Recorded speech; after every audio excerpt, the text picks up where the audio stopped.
All right, everybody. How are we doing? Hello? All right. Loud Waffle says, "Hey guys, sorry I'm late. I was showering and also putting out a fire at the orphanage next door." Sure, let's roll with that. That's where I was at. How is everybody doing? Let's all like the stream because we're happy that the stream is starting.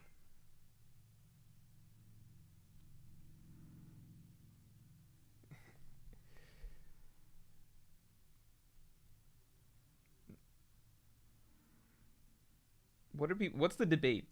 Why are people arguing about Whitebeard? What am I missing here? Whitebeard was nowhere near at his prime at Marine 4. Okay, people are arguing about Whitebeard. I think we need, you know what? I think that we need to see the only way to scale Whitebeard at Marine Ford is if we get to see, I guess, a Kainu fighting some people. I guess seeing a Aokiji fight some people is basically the same thing, right? Mason Rasat says we deserve 2 Morgecasts a week now. Wait, because I was late? For those of you who don't know, and I'll shout it out yet again, I'll just be shouting it out every stream. I don't know why I don't just shout it out more often. Morgecasts are, as Mason Rasat mentioned, Morgecasts are the exclusive podcasts that you get once a week from me. They're the unfiltered extended thoughts on basically everything that's going on right now, as well as a bit of like just, if you're somewhat interested, the process that goes behind just random YouTube stuff that you may or may not know about. So that's what Morgecasts are. They come out once a week. You get it if you're a Yonko tier member or a $5 patron, basically. So either a Yonko tier member on YouTube or a $5 patron. So for example, Hez Dash, welcome to the Yonko. You get access to the Morgecast from here on out. So thanks for joining, man.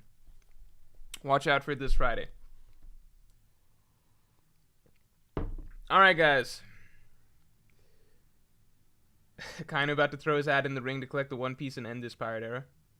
Oda said that the series ends in 1 year if that happens, so we can't really have that happen. Ice Cream Gomez says Old Whitebeard is definitely the weakest Yonko.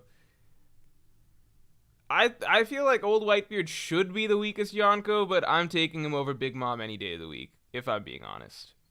I just can't. I feel like Old Whitebeard would have ended Kid exactly as fast as Shanks did.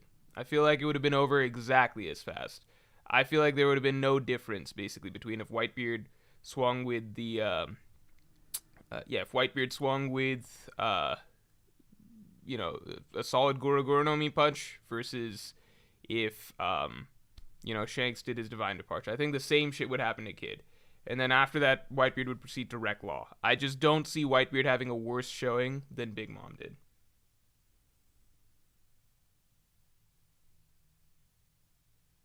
BeatGamer99 says Big Mom with her lucidity problem makes her the weakest. Big Mom, it's just bizarre, man. It's just bizarre. It's also, I mean, to be clear, okay, so we can even match up some things here. So Caleb Brown says, heard you had to help deliver a baby before stream. That was what I was doing as well before the orphanage stuff happened. Guys, let's get the stream likes to 100. Let's get it to 100. So if we go back to, can someone tell me what chapter was Kid-in-Law's Awakening? Anybody know off the top of their head? I feel like it was chapter 900. I want to say 930 something. I want to pull up some shit. Or 1030. Let me just try 1030, see what happens. Name named. Holy shit. Coming through, regularly gifting undeserving people memberships. Alright, all you undeserving people. Ice Cream Gomez, thank you. Say thank you to name named. Gilfie Lindahl, say thank you to name named. Mithilesh Set, say thank you. Daniel Joseph, say thank you. Izaz1155, say thank you. Yeah. Thanks, name named. I appreciate it. Take inventory. Thanks for the 2. Have a great day, my little baby Morge. Hamon. Alright. Don't really know what to say about that. I'm just mostly gonna ignore it. Okay, so here's the example that I'm looking for. Let me share with you guys. Let me share with you guys some stuff, okay? Oh shit. Why is the screen all fucked up? Okay. So let me compare some things.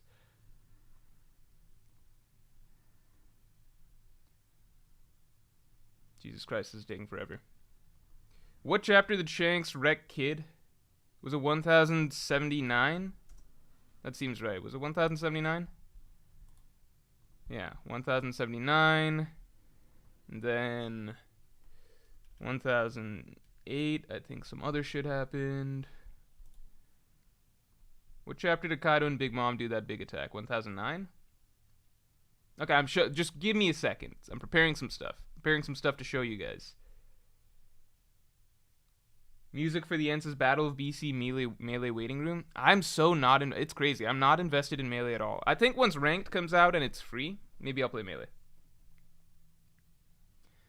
People think I don't want to play Ranked just because you gotta pay and stuff right now, but it's also partly just because I imagine that the people on Ranked right now are only really good players, probably, right? Like, just top players are probably the ones paying for Ranked. So I'm trying to play with the rest of you normal folk as soon as it becomes open to the masses. Okay, so let me show you guys some stuff. Does this make any sense? Yeah, okay, check this shit out. So, okay, so just a quick comparison. I'm truly baffled as to what happened to, like, it's actually crazy what Shanks did to Kid here. And Big Mom just seems so weak. So, Big Mom and Kaido do a combo attack, right? Conquest of the Sea. I think generally speaking, the way that Kaido and Big Mom, I think all the Yonko, they kind of have their signature just strong melee attack. So like Kaido's, it's like Thunder Bagua. Big Mom's, it's like Elbaf, whatever, Elbaf Cannon, Ikaku Sovereignty, right? She does that quite a bit. I think in general, those are portrayed as somewhat comparable attacks, as far as I can tell. Thunder Bagua is just Kaido's go-to. Big Mom's is Elbaf Cannon. She kind of spams that. We watched Kaido and Big Mom fight for like 2 days straight or a day straight or something like that. Oh, Virgil Hawkins, I'll get to that in a second. Thanks for sharing. I didn't realize that I missed a membership from before the stream started. I'll get to that in 1 second. Let me just finish this thought. So the way I'm looking at it, I feel like Elbaf Cannon is supposed to be somewhat comparable to Thunder Bagua. Elbaf Cannon is no joke. It's a very strong attack, right? So Big Mom actually hit Kid with an Ikaku Sovereignty, Elbaf Cannon, whatever. She hit him with it fairly, pretty much straight on. Like, we cut to the fight, and he's just getting hit by it. Yeah, like, he got hit by it straight up. And, you know, the fight just keeps going. Like, clearly it's a hard attack. Like, it's a big attack. It wrecks his entire... It's a strong move. Like, at the time, it was kind of crazy. It was like, holy shit, Kid's punk rotten, which was the strongest thing we'd seen from him up till now. That just got shredded instantly by Big Mom's attack. So that was impressive at the time.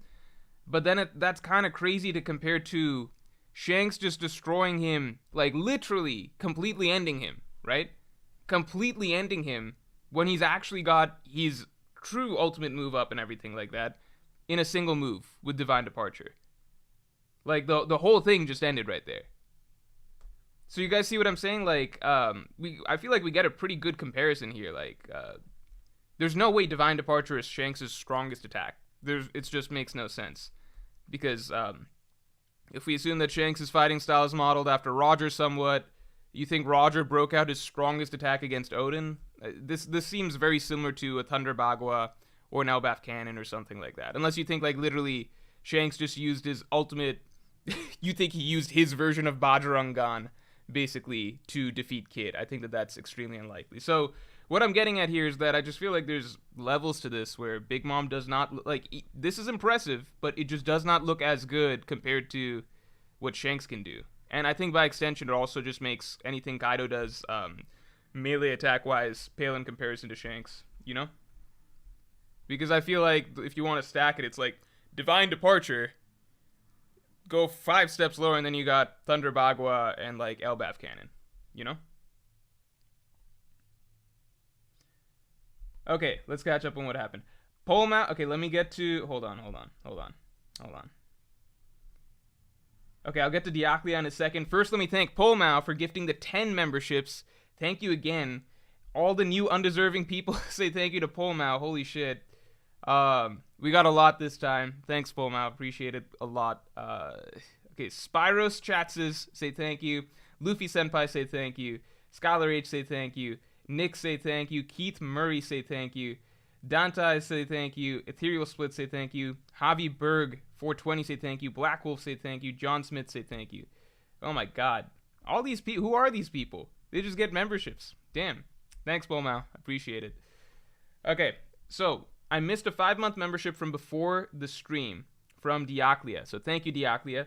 Yo, Morge, how you doing? Won't be able to join the streams live for a bit, but always a good time listening to the VODs the day after. Keep up the great work. All right, so I assume that you're listening to this at work or some shit like that right now. So hope you're having a good day at work right now, man. Rorono Zoro, thanks for the 5. I remember a couple years ago on stream you were scared of sharing your favorite strats. Is that still the case? Also, can you say hi to Omar? I'm not saying hi to Omar. I don't know who that is. Tell Omar to go fuck himself. Yeah, I'm just not good. There's people get too upset about. Like, what if I said my favorite strat was Chopper? You know how many people would get upset about that? A lot of people. Big Mom is strong, says Ice Cream Gomez. She was done dirty by Oda because she needed to be beaten by 2 bums. Yeah, but I'd rather he just make the bums stronger in that case, you know? Like, give him like, why couldn't Kid have just learned Advanced Conqueror's Hockey or something, then it wouldn't have felt so fraudulent, you know?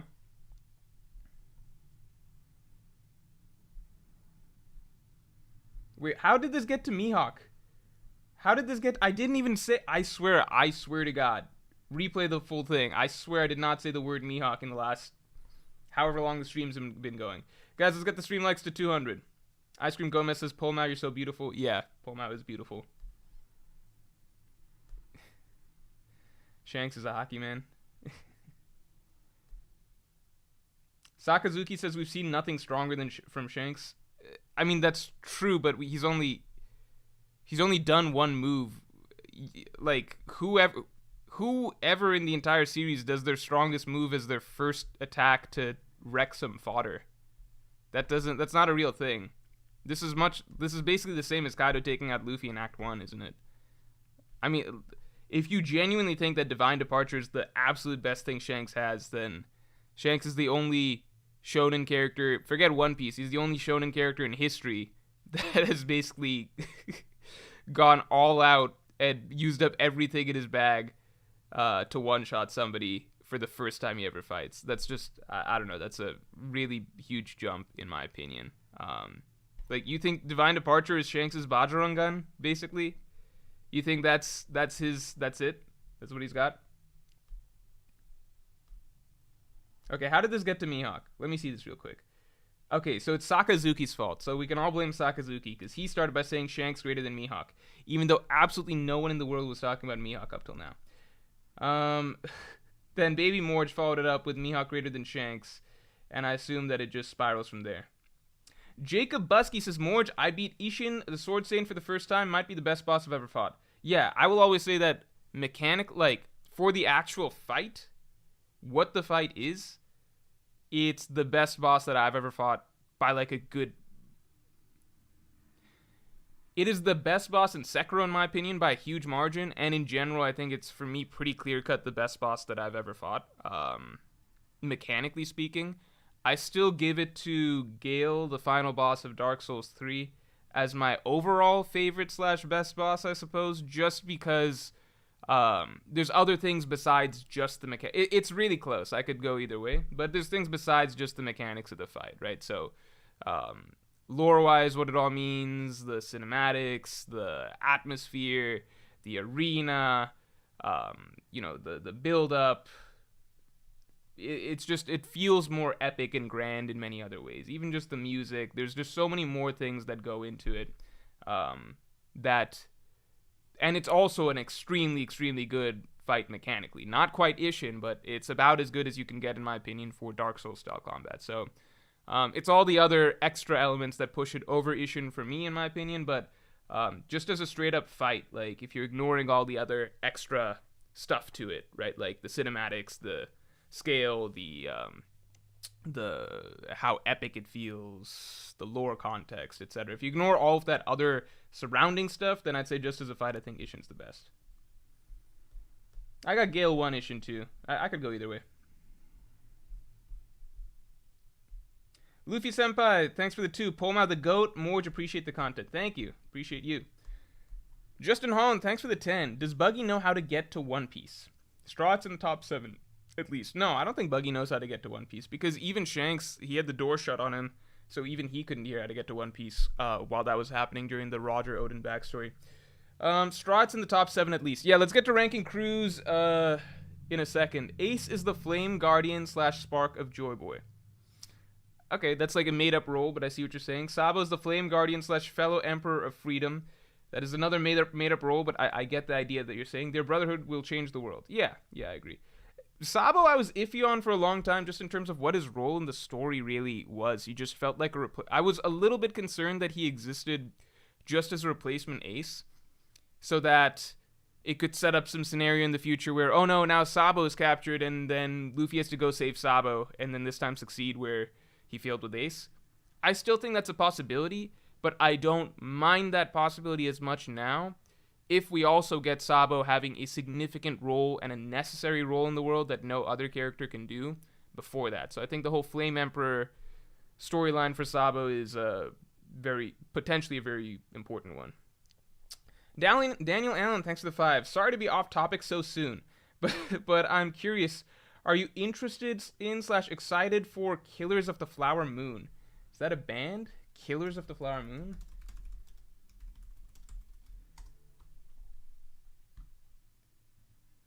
It's a movie? It's a TV show? What is this? Oh, it's a new film by Martin Scorsese. I haven't even seen The Irishman. Martin Scorsese, I mean, I think, okay, my opinion, no, he's a great director, obviously. It's just, part of the reason I didn't watch The Irishman either is just because I feel like I'm kind of tired of, it's not even tired, like, I'd watch it if it's, if somebody else was, if other people were watching it or something, like, I'm sure these are good movies. I'm sure Killers of the Flower Moon will be a good movie too. I do just think that there's a certain style, consistent thematic focus of his movies that it's a little played out for me at this point that I'm not super interested in jumping into again. You really know what you're getting for the most part with Martin Scorsese movies. He doesn't diversify too much. It's lots of different takes on, saying it's the gangster genre. He's gone beyond that, obviously, more, but I'd say thematically and the types of things that he still focuses on are always very similar, even if he's not in the same genre. So, not super interested in that necessarily, but, what if it's crazy good, it's being called the next Godfather or something like that, then of course I'd watch it.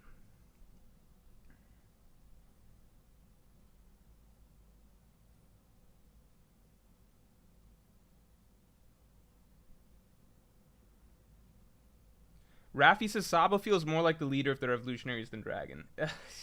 I think to the outside world, they're definitely more inspired by Sabo right now. Again, which is crazy because Dragon's been doing this for so long.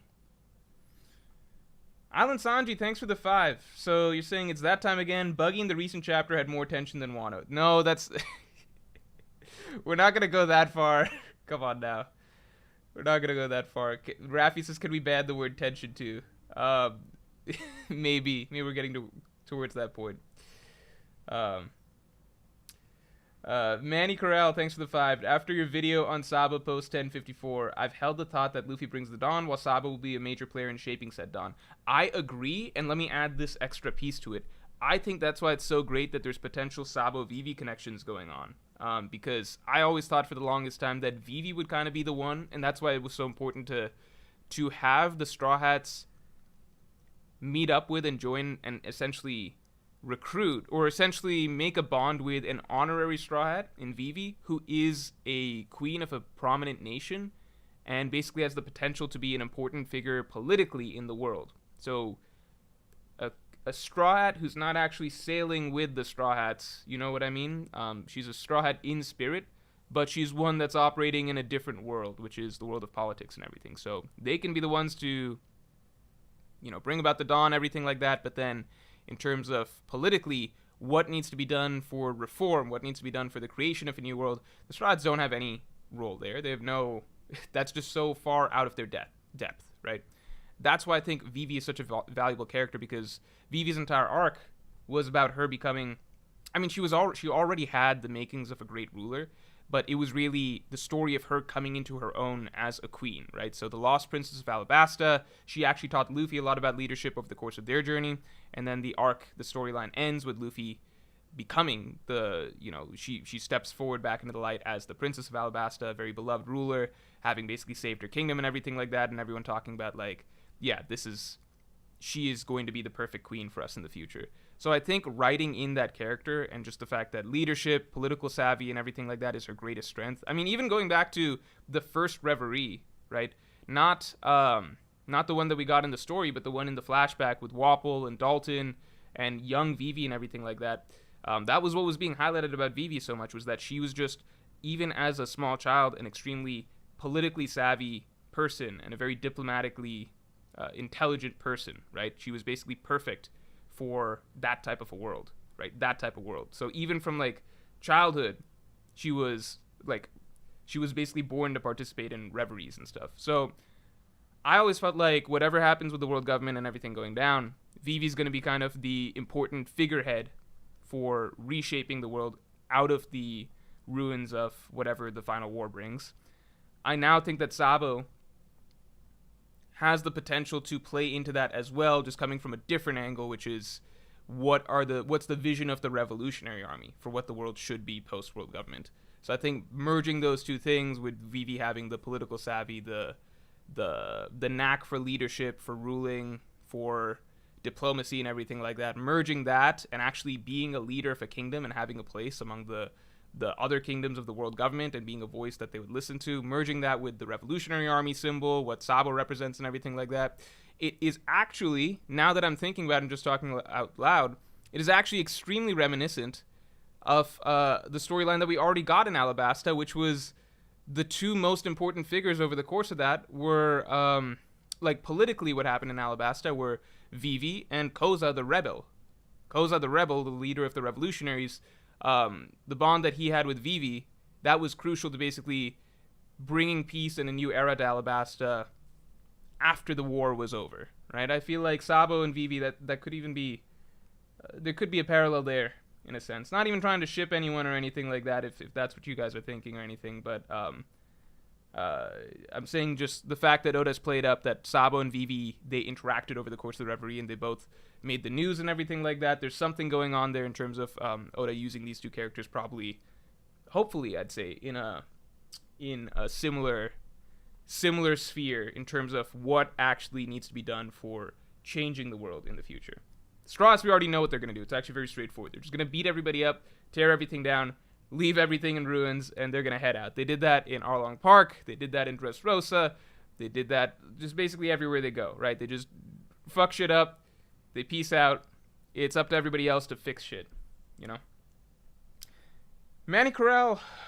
No, we covered you. We were just discussing you. Goomba Boomba, thanks for being a Yonko tier member for 7 months. I feel that all of the outside world chapters will make the story inside Egghead a bit underwhelming. Oda has to cook something good to keep us hooked. I actually am of the opposite opinion, because I think that, how to say this? Egghead right now, we're probably gonna have, like, I think once the time we get back to Egghead, I think some time will have passed. So I think it's more so, I would say the most exciting thing that we could get soon, right, is Kizaru and all of those guys. Kizaru and the Marines, basically, like, God knows how many thousands of ships, I forgot at this point, but Kizaru and thousands of Marine ships up against the Straw Hat Pirates.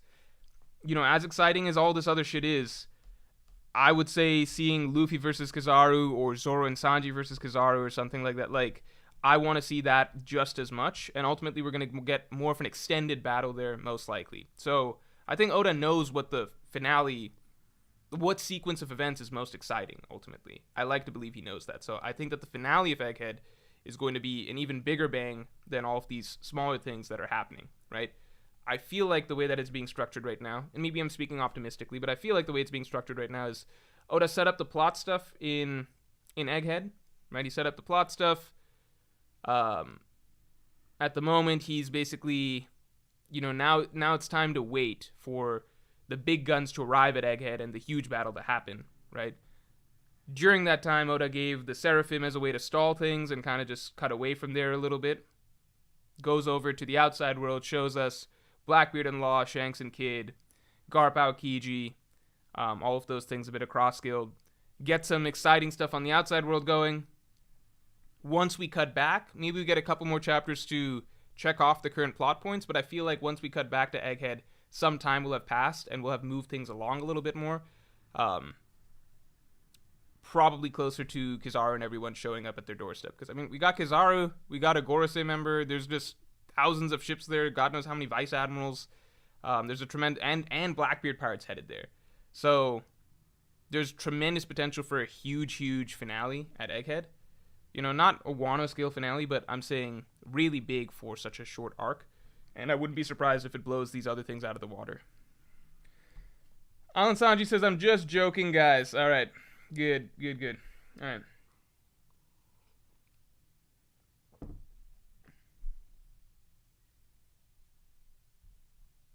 Wait, what's...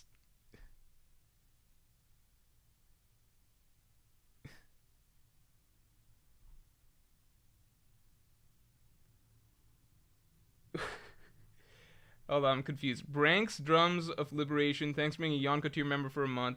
This membership is for Vivi, not for you. But since you're reading this, Miss Morge, keep up the great work, my man. You're awesome. Alright, thanks for being a Yonko tier member.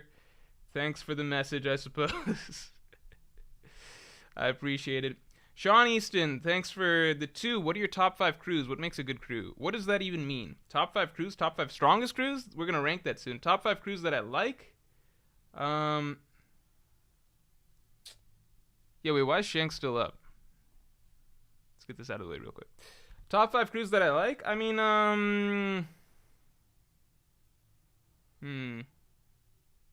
let me see. What's going on in chat? What are people complaining about?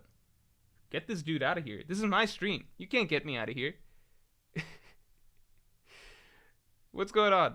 Alright, I don't know what I missed. I assume somebody got banned. Anyway. If I were to say top 5 favorite crews, okay, Strats are default, right?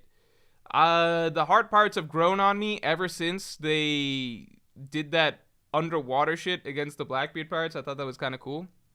Big Mom pirates I really love, except for fucking Big Mom. I like the internal dynamic of the Big Mom pirates. That's fun. Red-haired pirates, that's easy. Oh, Cross Guild. I'd say Cross Guild is also an easy. Shit, it's hard. No, now I think about it, it's really hard. Okay, I gotta take, because I forgot about the Whitebeard pirates. So we gotta take hard parts go. Stride parts are cool. Red-haired parts are cool. Cross Guild is cool. Whitebeard parts are cool. Roger parts are... I feel like all the strong pirate crews are really fun. And have a lot of characters to like. And then on top of that, the Blackbeard pirates are cool. I think all the strong pirate... yeah, I wanted to put the Big Mom pirates in there just because I think their internal dynamic is one of the most interesting ones, if not the most interesting one. But ultimately, Big Mom herself is kind of lame. Smoothie we don't get much of. So it's like their second best commander. It's not that interesting. There's a lot of really great pirate crews. Okay, I'd say Stride pirates are my favorite. Red-haired pirates are cool. Cross Guild might actually be my second favorite just because I think their dynamic is also just as interesting as the Big Mom pirates, but I actually like all the characters in there. Whitebeard pirates, Roger pirates, I don't know. Roger and Rayleigh is hard to beat, you know? Okay, let's move it along. Hidden Island's here? What's going on? Alright, Hidden Island people, I need you all to get the stream likes to 300. Let's start ranking. Achintya Mitra says, LMAO, all the Yonko crews, just say it. I mean, it has to ultimately be all the Yonko crews because it's like... That's where all the coolest characters are at, right? It's like, we start the Marine Ford War and, you know, what's happening? Whitebeard's pirates are showing up. You know, Whitebeard's first commander showing up, stopping an attack from Mihawk. Marco's flying around in a Phoenix mythical Zoan form, stopping attacks from admirals, right? It's hard not to be wowed by the Whitebeard pirates.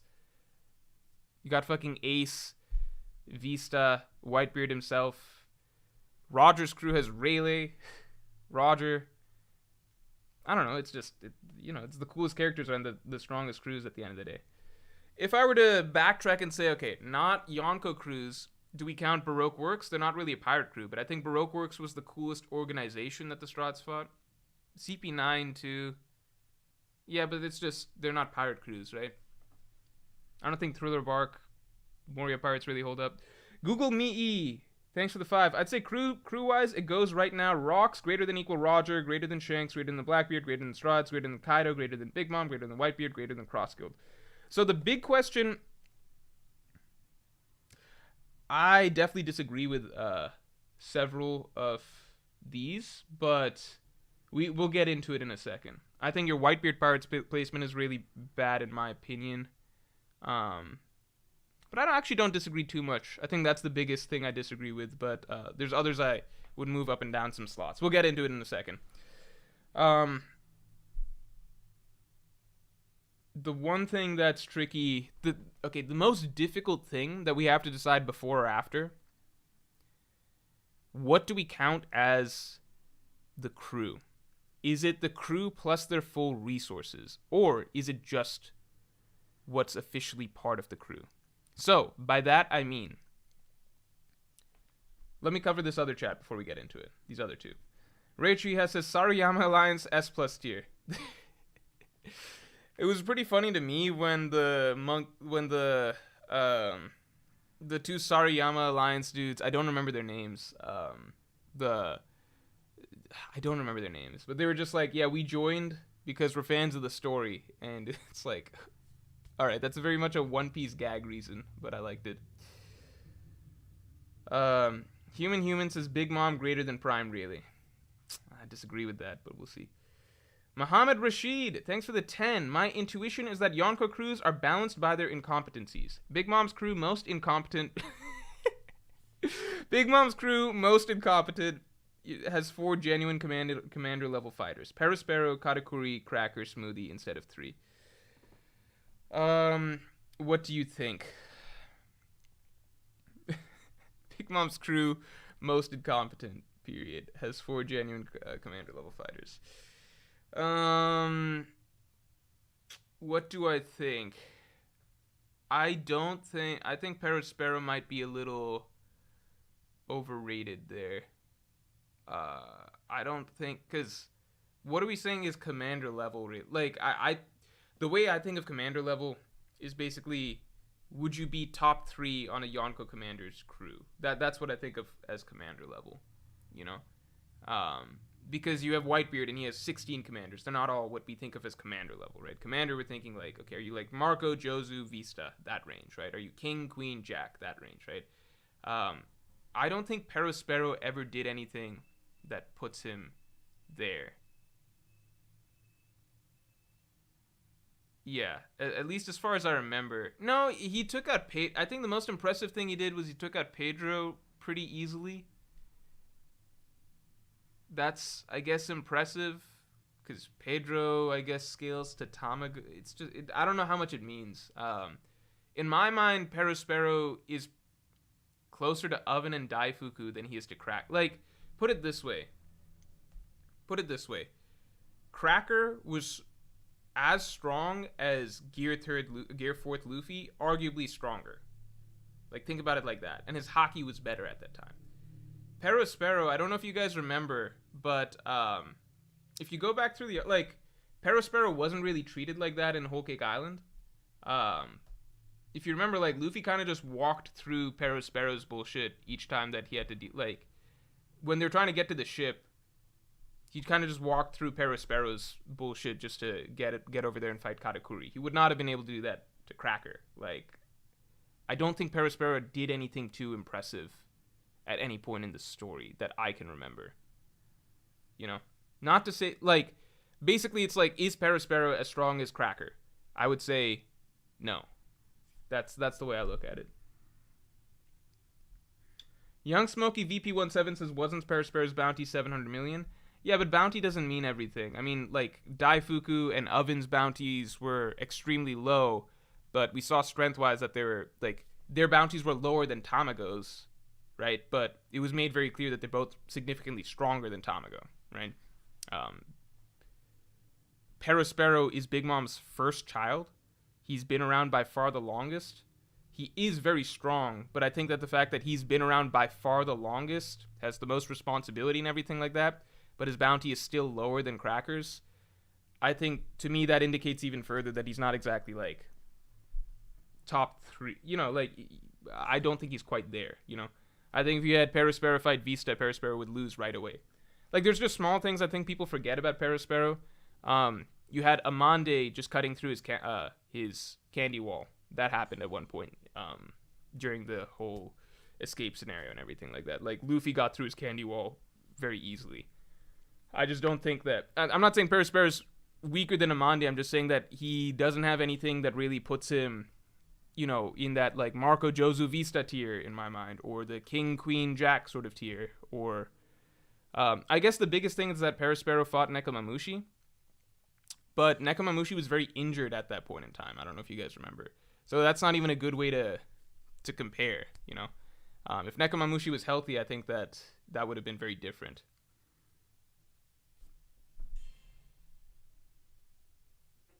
Roro Zora says, thanks for the 5. My bad. Didn't realize my last super counts as a shout out. Keep up the great content. Oh, no worries.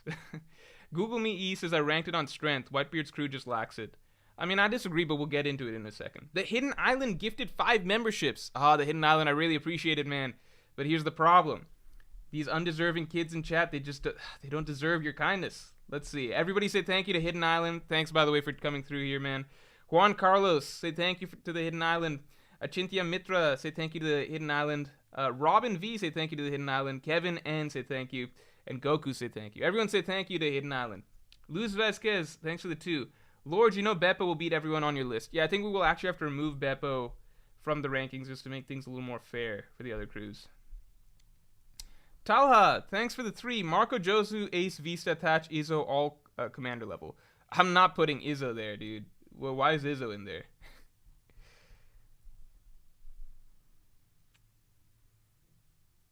He's similar to Jack. I don't know. You know, okay, maybe Perospero's close. Perospero, Wrench Dodger 2000 is saying Perospero was juxtaposed with Jack, so I don't know what Oda was cooking. That's definitely true. It's just that Inuarashi and Nekomamushi were both injured at that point in time. Because you remember, when Inuarashi and Nekomamushi were healthy, they were both equal to Jack, right? When they're healthy, they were both equal to Jack. We saw that in Zo. In Wano, Inuarashi needed Sulong form to keep up with Jack because he was so injured. So you got to remember that they were just they were docked a few, like they're not at their best basically when they're doing these fights. So I don't know what to say there really. And Jack was injured too. That's the other big thing to remember. Like Perospero is basically fully healthy out of those 4. You know, Jack, Inuarashi, Perospero, Nekomamushi. Those 3 were all injured. So they're fighting all handicapped, and then I think at that point Perospero's on their level. At least that was my takeaway at the time.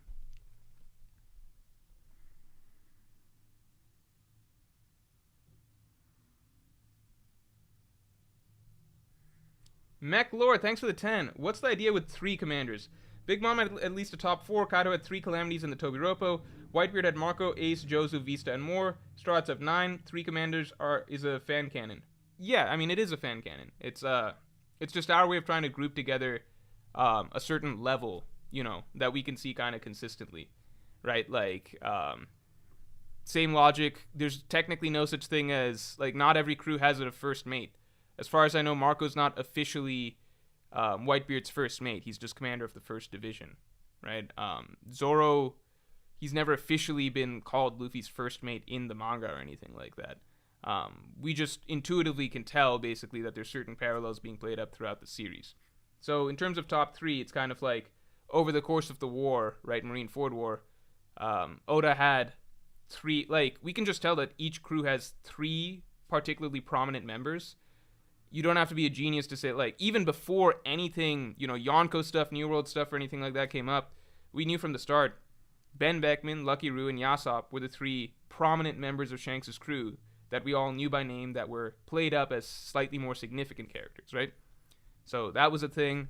We knew that over the course of the war, Marineford War, Marco, Jozu, and Vista were the three commanders that were portrayed as head and shoulders more capable than the rest.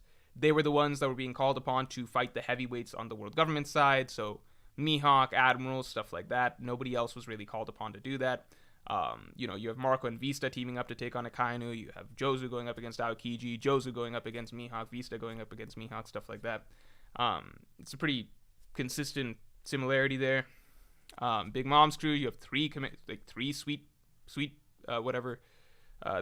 generals, so it's like literally officially a thing in her crew. Kaido, you have three calamities, it's officially a thing in his crew.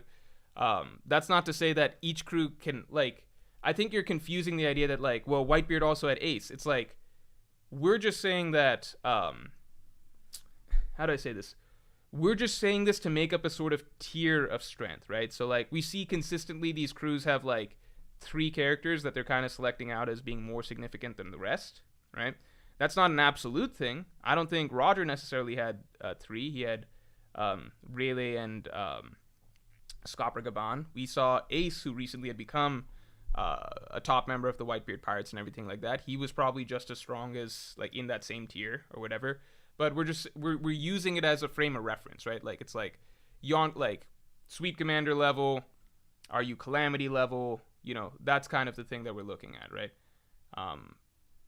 It's not an official thing by any means. It's just, are you in that ballpark, right? It's fine if one crew happens to have four, like the Whitebeard Pirates. We would throw Ace in that conversation as well. But his veterans were the three, which was Marco, Jozu, and Vista. Ace was the up-and-comer, who was clearly probably at that level as well. Would probably have passed them up and everything like that sooner rather than later. From what it sounded like, Ace was the one being primed to actually take over the Whitebeard Pirates at a certain point. So, yeah, it is a fan thing. It's just, that's how we as fans are we're kind of creating, like, tiers to figure things out, you know? In the Blackbeard Pirates, we literally don't know who belongs in that tier or doesn't belong in that tier, because the Blackbeard Pirates it seems like they're ordered differently in a way that we can't tell from their number, you know, the number that they're ranked.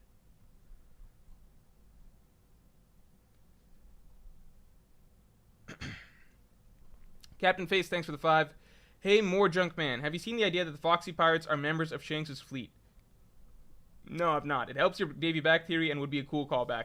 Why would Shanks employ such scoundrels? They seem to go against everything that Shanks and his crew would be about. Guys, let's get the stream likes up to 300. Young Smoky VP17, thank you for the 20. I think if I was ranking the crews for me personally, Roger, Whitebeard, Shanks, because his crew is so balanced. This is important because Luffy at 4, his tight-knit crew, Kaido at 5, my best guess though. We're going to get into those details soon. The biggest thing that we have to determine first is how much do we value allies? Are we including allies at all? Like, would Dory and Broggy feature on Shanks' side? Or just people that are officially part of their fleets? I think for simplicity's sake, we're going to try and keep things to just people that are part of fleets. Otherwise, it gets very complicated. You also have to consider that Roger, Whitebeard, Shanks, we have to determine for Roger and Whitebeard what rosters are they working with, because we've got Odin as this dude that team swapped a couple times, and he is a very, very significant player, right? To round things off, I would also add, I like your top 5, but we've got to include Rox in there, just because Rox had Rox's crew. Talha, thanks for the 7. Why would Izzo be closer to the weaker scabbards who skipped 20 years and not the ones who grew 20? A walking corpse, Izzo beat a CP0 masked agent in a 2v1. I took it as basically Izzo is slightly stronger than, what do you call? One, I don't think we can assume that all the scabbards just became equal. Like, you can look at different scabbards being hyped differently, right? Ashura Doji was hyped way more than Izzo during the Odin flat. Like, Izzo was just some dude, you know? Like, he and his brother they were kids, basically, right? Ashura Doji was portrayed as this legendary monster in Wano. So, to say, like, you know, Ashura Doji, after 20 years, he was just about as strong as Jack. I doubt that Izzo's basically at that same level. What it looked like, you say it's a 2v1. I'd have to look at what that fight was again, but basically, I remember it was basically X Drake, Apu, etc. were involved first, so one CP0 member went down or something along those lines. I remember Izzo basically got the better of a CP0 member that was likely already injured. Izzo was injured too, so let's say that cancels out. But Izzo got the better of a CP0 member, so Izzo's like slightly better than X Drake and Apu, I suppose. That doesn't make him commander level. Like, if you had that CP0 agent, think about it like this. Top 3 command, like, you really have to remember. Cracker, right? That is a Yonko 3rd commander. That is stronger than Gear 4th Luffy, right? That is basically Doflamingo level or up. What you're saying is Izzo could take Doflamingo. Izzo's on Doflamingo's level. Actually, beyond that, Izzo could fight Gear 4th Dressrosa Luffy. There's just nothing that suggests that whatsoever. Even look at the fight, like the fight that the Scabbards had against Kaido, United. Izzo was not a big contributor in that, right? You could tell which Scabbards were portrayed as more significant. It was the Sulong Minx, right? Nekomamushi Norashi, Ashura Doji, Denjiro. Izzo was never, like, just because you don't like the idea that he's one of the weaker Scabbards, all I can say is he was never portrayed as basically like an Ashura Doji or a Denjiro or something like that. Sean Easton, thanks for the 5. I think for strongest crews, it should be the whole fleet/crew without the Yonko. For the strongest crews, it should be the whole fleet/crew without the Yonko. Who would win if Yonko Commander 1 was the captain for all crews? Oh, that's an interesting way to look at it. Because then it really is like who's the strongest crews, right? Not like taking the captain out of the mix. We can have a discussion about that as well. For the purposes of this, I'm going to keep the captain in the discussion. But I think a lot of the captains kind of, it's like a wash. It's like Rocks, Roger, Whitebeard. These guys are all roughly the same level, you know? Like, they're not going to be the make or break of who gets ranked above who. Let's get the stream likes up to 300. Crowstray got thanks for the 10. Captains aside, the Whitebeard pirates were stacked pre-time skip before Ace, Teach, and Thatch got out of the picture. How much do I even count Blackbeard at the time? Thatch is too much of a question mark, so we're just not going to rate him, really. We also know that the other division commanders, like Izzo, were pretty formidable. Yeah, like, Izzo's pretty formidable, but to say that Izzo's, like, nobody was asking Izzo to go fight Mihawk like they were with Vista. No one was asking Izzo to go stop Aokiji or Kizaru like they were with Marco and Jozu. There's just, Izzo just clearly is not part of that discussion. Muhammad Rashid, thanks for the 5. Yonko crews are balanced by their incompetencies. Shanks' crew, least incompetent, has a grand fleet that is notoriously weak. Seems like a trend. Dude, I just don't know how much Oda balanced the Yonko crews. Because it's just like, was his intent that they're all perfectly equal? I don't know if his intent was that they're all perfectly equal. I think that they just had to be strong enough that they don't mess with each other, you know? Like, let's say before Aokiji just joined the Blackbeard Pirates, right? Very, very recently, it sounds like.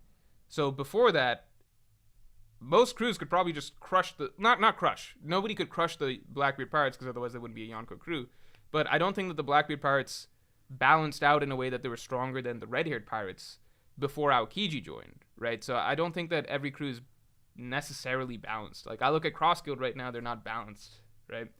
So maybe it's a trend, but I just don't know if Oda was like, yeah, all these 4 crews are equal, or just, you know, they're close enough that fucking with each other would be a huge pain in the ass and cost a lot of resources, you know. Samuel Hart, thanks for the 5. Late detail, but found it cool how Shanks is the only one not smiling in Kaido's greats. Really adds to the mystery. Yeah, it is an interesting point.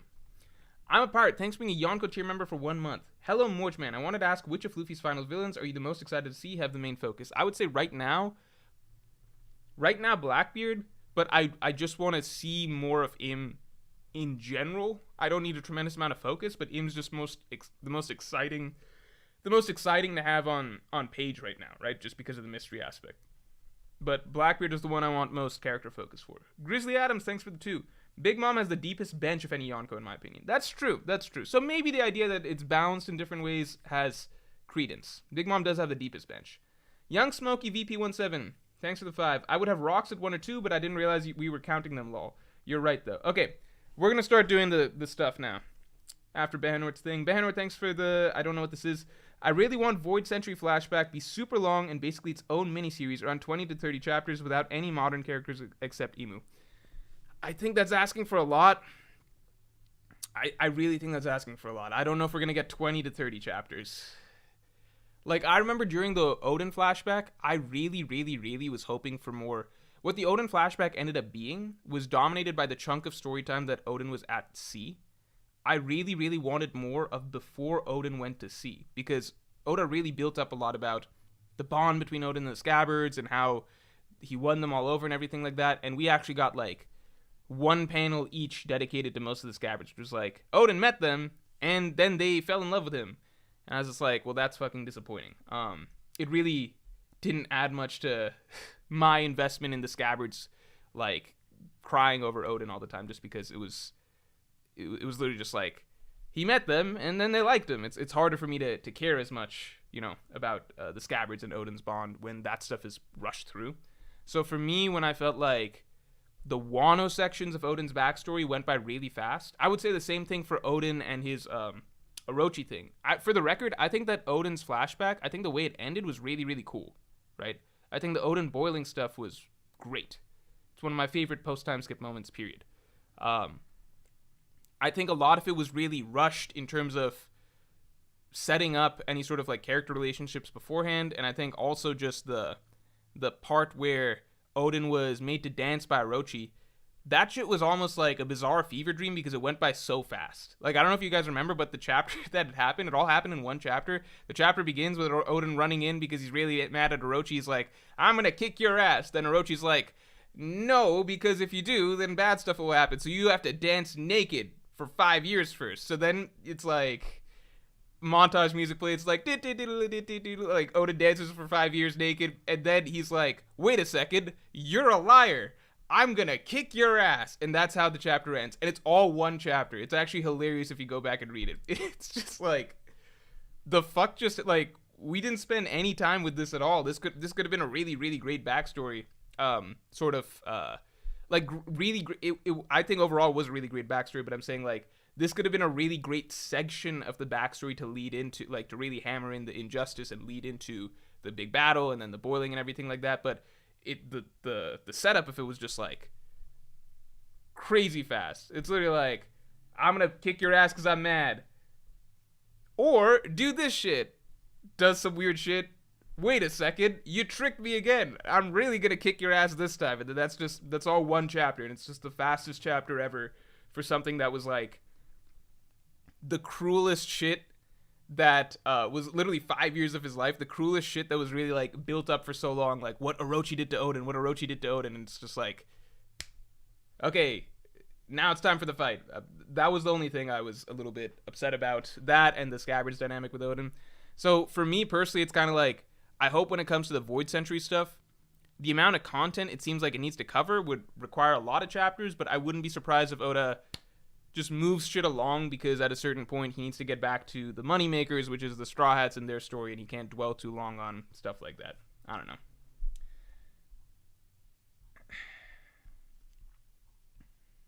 The Hidden Island is saying, I always figured that the Yonko excel in different areas and are terrifying for different reasons. Kaido's crew is strong in their numbers. Big Mom's crew is crazy in their variety, and Whitebeard's crew, is the best in regards to their unity and teamwork. I guess you could say stuff like that, but at the same time, I'm just like, I really don't know how much Oda really put thought into like, okay, is this crew perfectly balanced with this crew and shit? I think he kind of just went with like, okay, are they at least at the top, like top heavy? They all seem about balanced. They all got like their top guys, some guys underneath them. Good enough to me. I don't know. Luis Vasquez, thanks for the 2. Revolutionaries taking W for the strongest crew. We're not going to rank the Revolutionaries amongst this. Young Smoky VP17, thank you for the 50. Thank you very, very much. Let's take a look at what you got to say. The crews were split by quick descriptions, right. Kaido valued Devil Fruit users, smiles. Big Mom information, I agree. Kaido balanced with some of the vice captains having names. Luffy, we know his crew. Roger, like Luffy, Blackbeard could end up at the top. So, okay, so we're getting more to the, like, what their individual things are, and I agree. Like, they're all pursuing strength in different ways. Kaido wanted to build an army of really strong Devil Fruit users, specifically zones. Big Mom, she was trying to get Germa's technology, so she did value, and she also valued information and just general resources.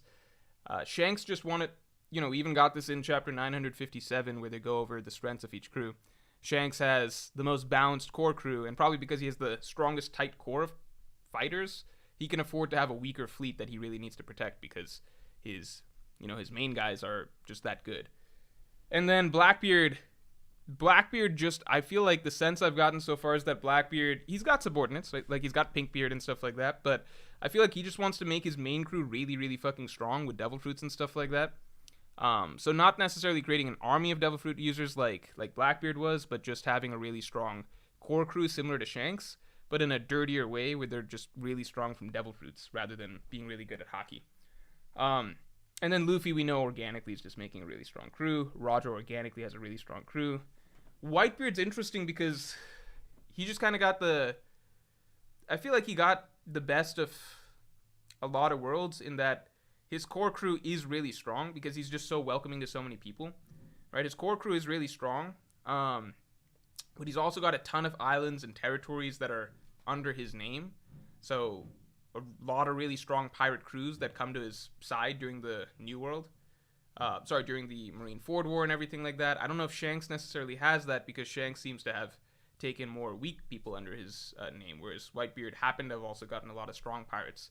So, yeah, everyone just has their own thing. When I'm saying, like, I don't know how balanced they are, I'm not trying to say that they're all the same, because they all clearly go for different things and different values. Like, Kaido invested more in weapons and things like that from Wano, which I wish we'd gotten to see more of, to be honest.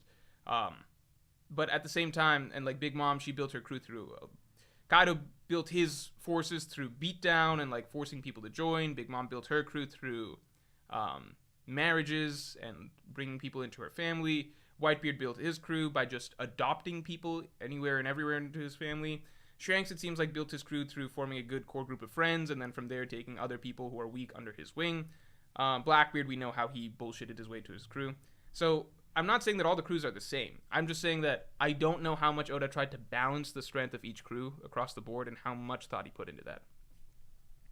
But I see people's arguments for why it could be balanced. Chaos Brown, thanks for the 5. I don't think the Yonko crews have to be that close in power. If it's that if one went for the other, the third would pounce as the one would end up weakened. That's the way I take it as well. That's just the way I've looked at it as well for some time. Like, I look at the Whitebeard pirates and the Big Mom pirates, and my take is kind of like, yeah, if the Whitebeard pirates, when the Whitebeard pirates went to war with the world government, right? That felt like something where, even though in retrospect we know that the world government could have beaten them probably much easier than they did if they really went all out, at the same time, it was made to feel like at least a challenge. I really don't see the Big Mom pirates, or even the Big Mom pirates, if the Big Mom pirates went to war with the world government, I think that they, like, I just don't see it. Like, I'm like, what we see, like, we're going to pretend that Katakuri versus, like, we're going to pretend that, like, look at what Aokiji casually took out Cracker in a cover story. You know what I mean? Like, Jozu at least made Aokiji bleed. You know?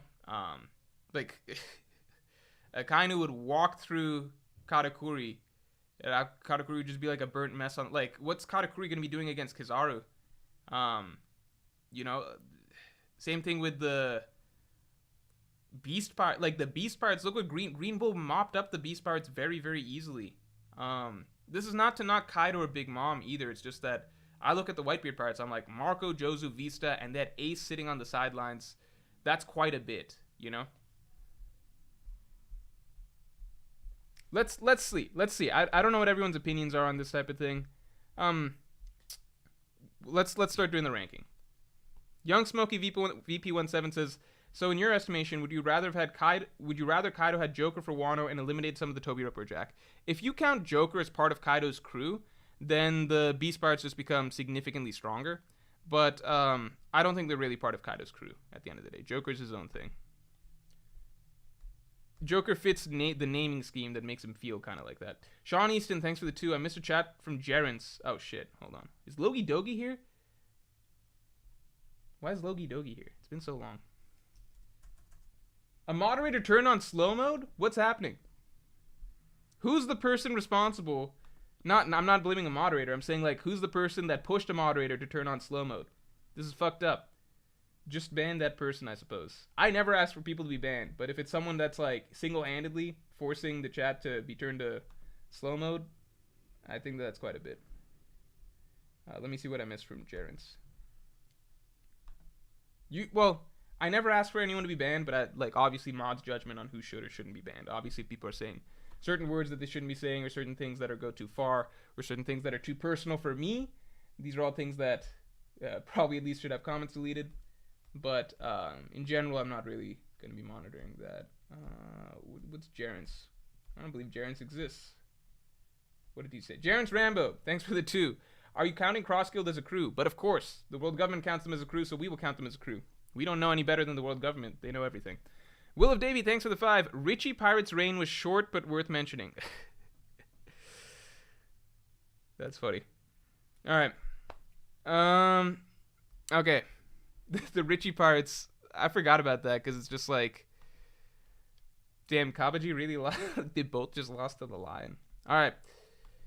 It's time to rank the strongest crews in One Piece. It's been long enough. Let's all get the stream likes to 400 so that we can start the ranking. Here are the groups that we have. Let's how do we do this? Okay, the roster of crews. Let's do the roster of crews, right? So we've got this is just the roster. The ranking will be up here. How do I even do this without seeming like a ranking to begin with? Alphabetical? Let's just go by pirate era, okay? That's the easiest way to do this. We got the Rocks Pirates. We got Rocks, so we got Rocks,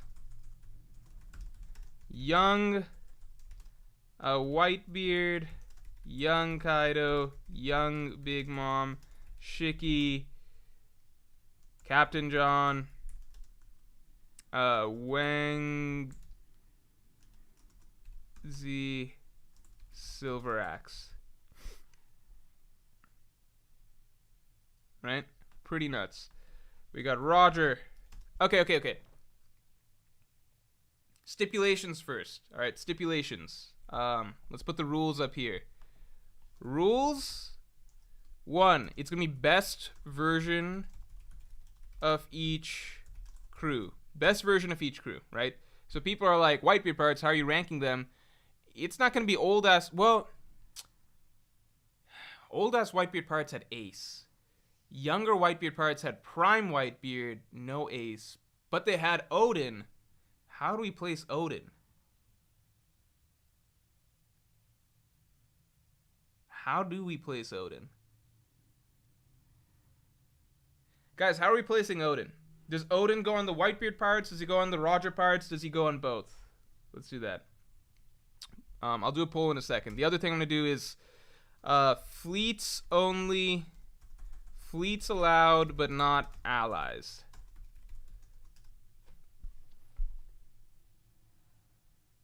Not allies and not allied and not territories. By that I mean Fishman Island is technically a Big Mom Pirates territory, as was... It was also a territory for Whitebeard, but ultimately Fishman Island didn't fight with Whitebeard during the Marineford War. I don't think territories are expected to fight for their Yonko, you know?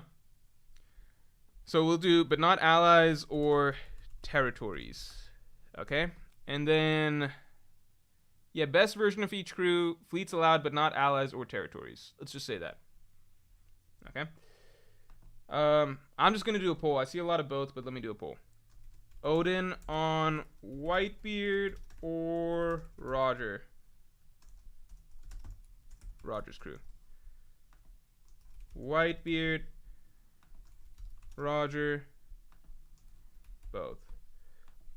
I'm slightly inclined to say Odin should be... If I had to pick one or the other, I'd be like, Odin should be on Whitebeard's crew just because that was his first OG pirate crew. Roger technically only borrowed Odin, and Odin was the first 2nd Division commander, right? He was the guy that basically founded the 2nd Division.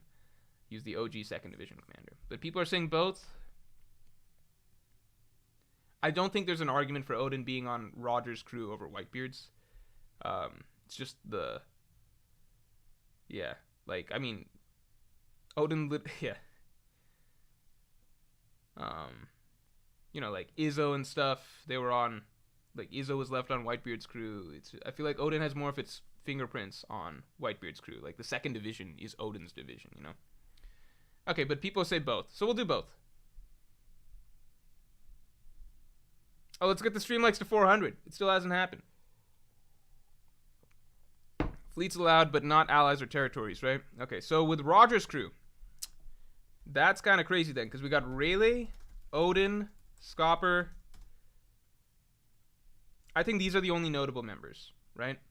I'm not throwing in, like, Kid Shanks doesn't matter. Kid Buggy, like, when you're a non-factor, I'm just not going to rank it, you know?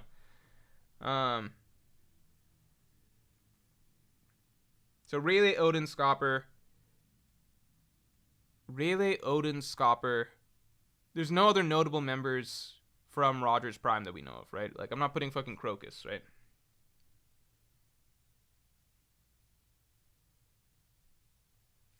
I'm gonna leave it at this. Okay, Whitebeard Pirates. I'm saying pirates. Whitebeard. Alright, here is the difficult thing.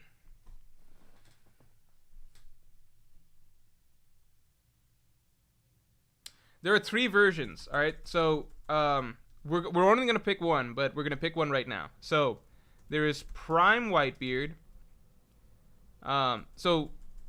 Okay, first is Roger that fought, fuck, you know what? Gotta include the captain.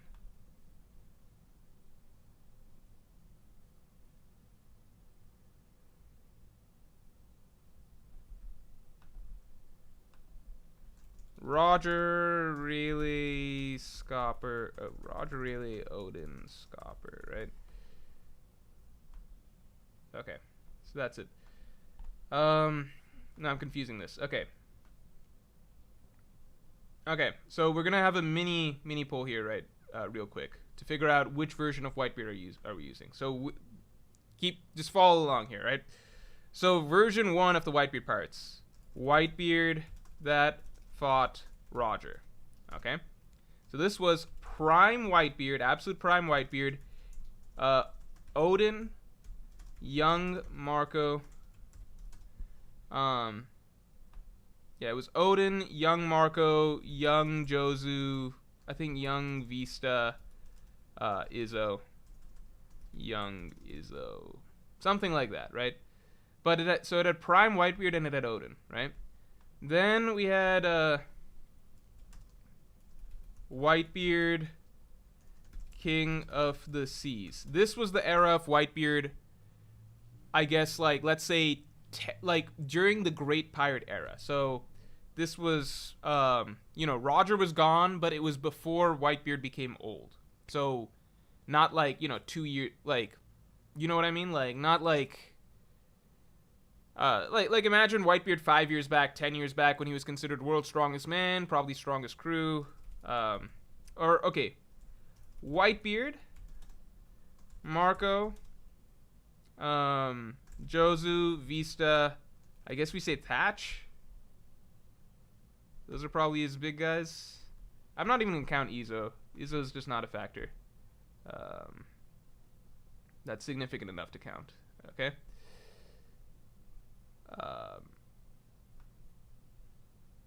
And then 3 is Marine Ford Whitebeard. So this was old Whitebeard, Marco, Jozu, Vista, Ace. And let's say Thatch. Let's pretend this is right before Thatch died. So not really Marine Ford, pre-time skip Whitebeard. Let's just say pre-time skip Whitebeard. So the Whitebeard at the start of the story, right? So, these are the 3 versions. Which is the strongest version of the Whitebeard Pirates?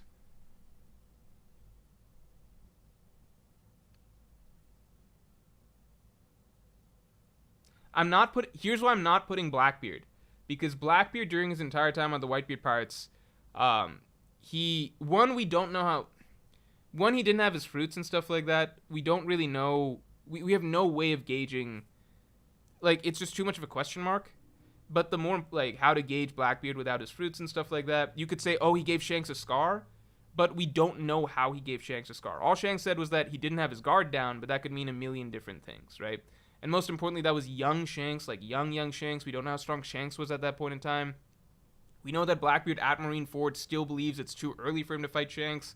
We just have so many things to suggest that, like, it's really hard to imagine how, like, there's no way to gauge Blackbeard without his fruits right now, right? We'll find out at some point, you know.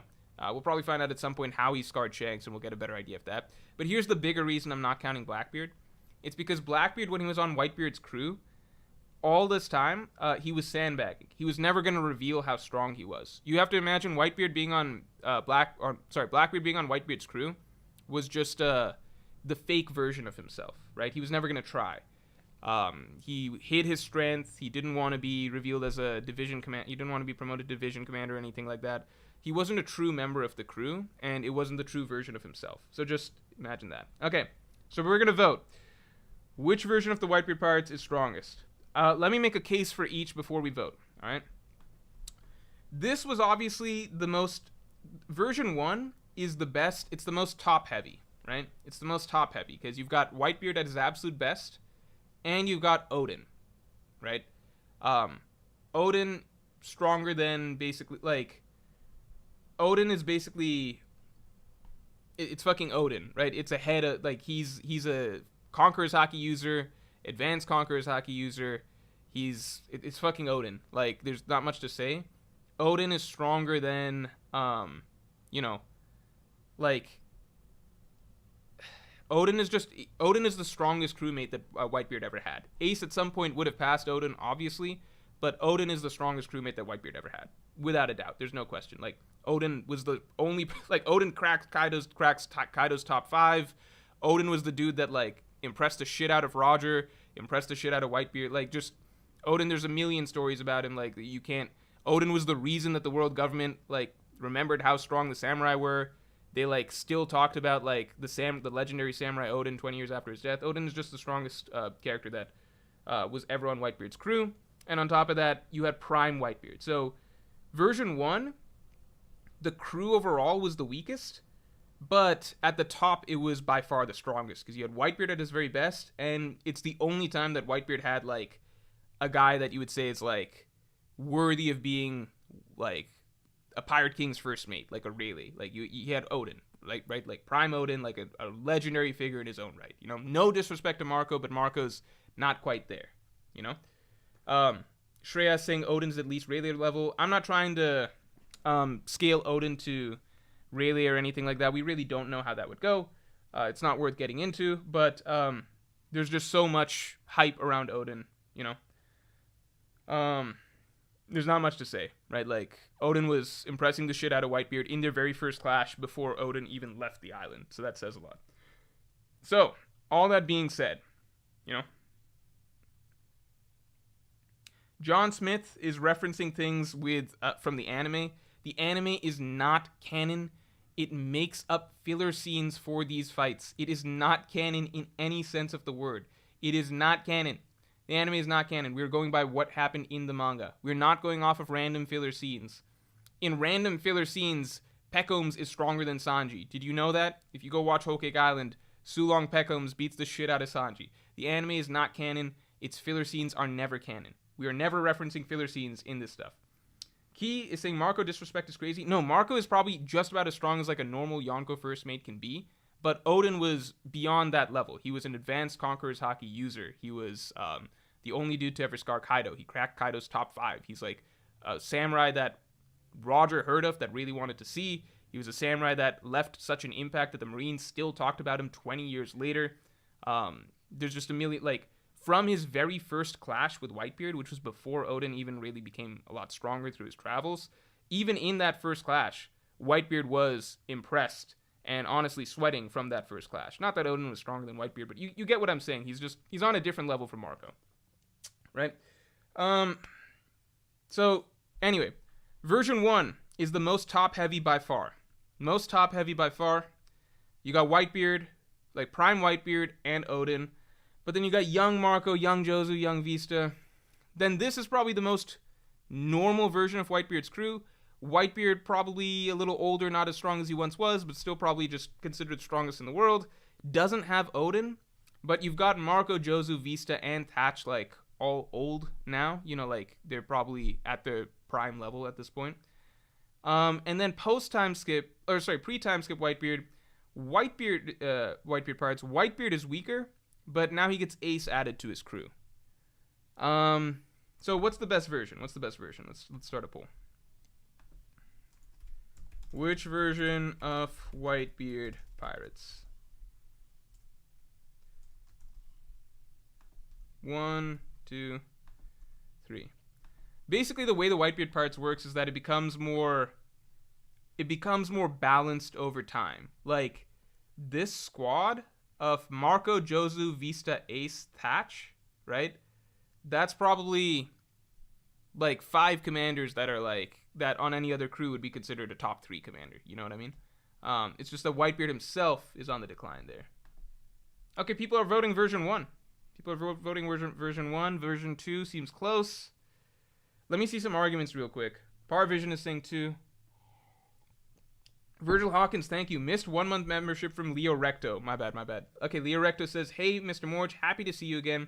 Are you counting the Revolutionaries? I'm not counting the Revolutionaries. It's complicated enough as is, and Revolutionaries have so few showings, it's just impossible to scale them. I definitely think they should be in the conversation, having Sabo, Kuma, Ivan, Dragon. Yeah, I mean, Dragon is a Yonko tier character. Sabo is like, I assume, a first mate level character. Some people think he might be higher at this point. Maybe if he got a power up from Reverie, who knows? It's just, you know, Kuma, Ivankov, like, yeah, they could all be in the conversation, I suppose. It's just that I think it would get too messy. I think we've seen not enough of them, and I would think that it's going to be complicated enough just ranking the actual pirates and stuff. Number 1 is winning. Ephraim Inu says 1 is full of younglings. That's true, but here's the thing. In general, in One Piece, I feel like higher level characters, well, I get it. I think it could go either way with 1. Okay, put it this way. If you had crew 1, fight crew 2, right? If you had crew 1, fight crew 2, what would happen? I think Whitebeard would be able to hold off Prime Whitebeard. It would be close. Then Odin with his Odin would just beat Marco. But then it's like, could young Marco, young Jozu, young Vista... Odin could... It depends how easily Odin can beat Marco, Jozu, Vista. I mean, I think they're all tough fights, honestly. I think it's tough. We have no way of scaling young Marco, young Jozu, young Vista. That's the problem. Because Odin can't beat all of these guys by himself. You know, Marco, Jozu, Vista. He'll beat any of them individually. But it's just tough. But then Prime Whitebeard could step in after he beats middle-aged Whitebeard. I think it's really hard. I think it's really, really difficult. You know what? Here's the answer.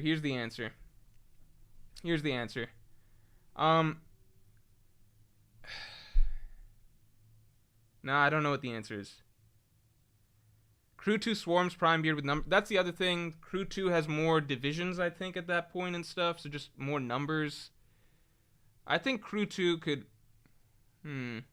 Wade Turner says Odin would beat all of them solo.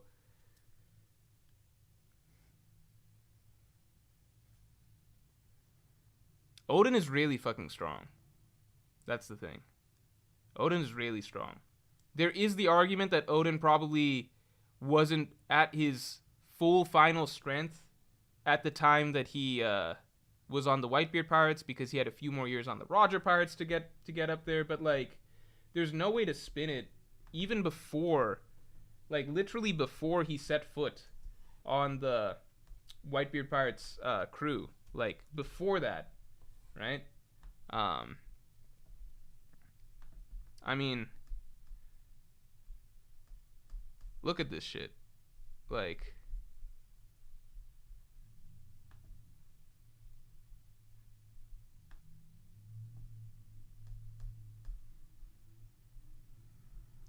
wait, stand back, all of you, huh? Something's coming, something dangerous. So Whitebeard's already viewing him as very strong beforehand. Whitebeard's saying this isn't good, right? They have a big clash. and it's a fairly significant clash. Like, say what you will, like, it's young Marco, etc., but this is clearly on a totally different level than the rest of the crew. My name is Odin. I don't know who you are, but I ask you, let me ride on your ship. It's not, obviously it's not like Odin's beating White. Like, we saw later on, right? Like, if Whitebeard or Roger get serious, they can spank Odin. But, this is a completely blind encounter, and Odin's clearly, like, a significant enough opponent that Whitebeard is treating this like, yeah, this guy's a threat. Like, this is a big deal, and this is absolute prime Whitebeard, right? Which means he is stronger than any other character that we've got in the story right now. This is prime Whitebeard. So, and this is Odin before he starts sailing and stuff like that. And I would add this. Even the Odin that, like, what do you call that? That got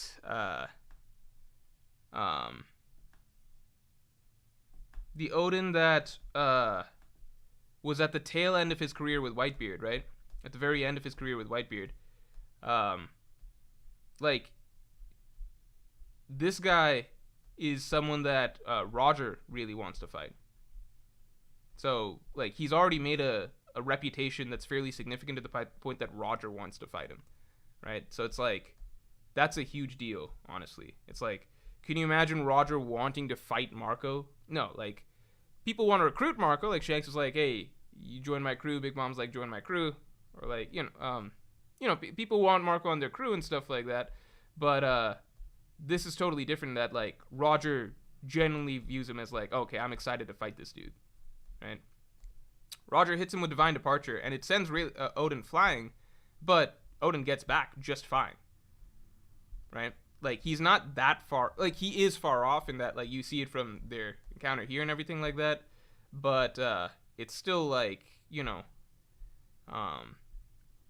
it's not a bad showing at all. I mean, like, Shanks got hit by Divine Departure, or Kid got hit by Divine Departure from Shanks, which is definitely weaker than what Roger did to Odin, and Kid was one-shotted. So just think that Odin is that much stronger right now.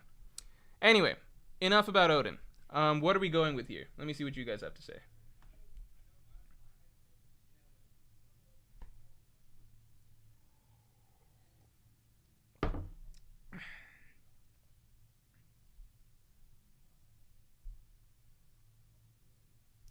You know what? I'm just gonna make a call. Okay, you guys voted for one. I'm gonna go with one. I'll give you guys I'll do the Roger that. I'll do the Whitebeard that had Odin. Whitebeard said. Hold on. Whitebeard, Odin, young Marco, young Jozu, young Vista. I'll even put young Izzo. I'll put him Izzo there. Okay. This is very slow going. All right. Let's move shit along. We got the Beast Pirates, right?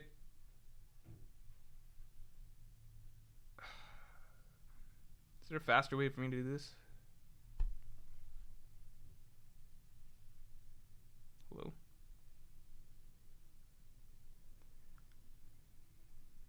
Umbral Owl says, I'm not satisfied ranking Odin as a Roger pirate. I would personally count him more as a Whitebeard pirate than a Roger pirate. But reality is, like, people swap teams. Like, you had Whitebeard on the Rocks Pirates, right? We've got to count him there. So if we count him there, then we got to count Odin for both Rocks and Whitebeard, or Roger and Whitebeard. Okay. What else we got? We got the Beast Pirates, right? Beast Pirates. We got Kaido, King, Queen, Inu and Neko. I think Inuarashi and Nekomamushi, it's just too young to even count. We're not counting every name member. Like, I think they were like kids at that point, right? Like, how strong were they? Not too strong, right? King, Queen, Jack, Lol, Toby, Ropo. I'll just leave it at that. I'll say numbers just for the sake of it, but it just doesn't really matter, does it? Oh, fuck. King, Queen, Jack, Toby, Ropo. Numbers.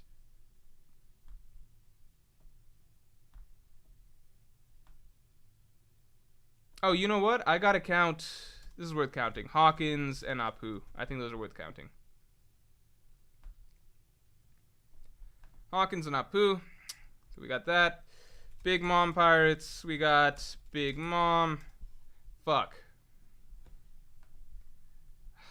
Forgot to count Kaido. Always got to include the captain.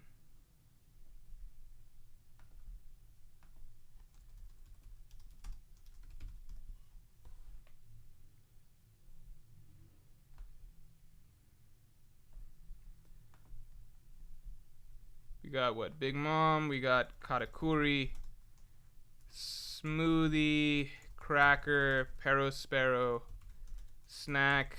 Oven. Daifuku. 80 other siblings. I'm just not gonna go through all that shit. All right. Okay, we're getting close to where we want to be. Red-haired pirates. We got Shanks. We got...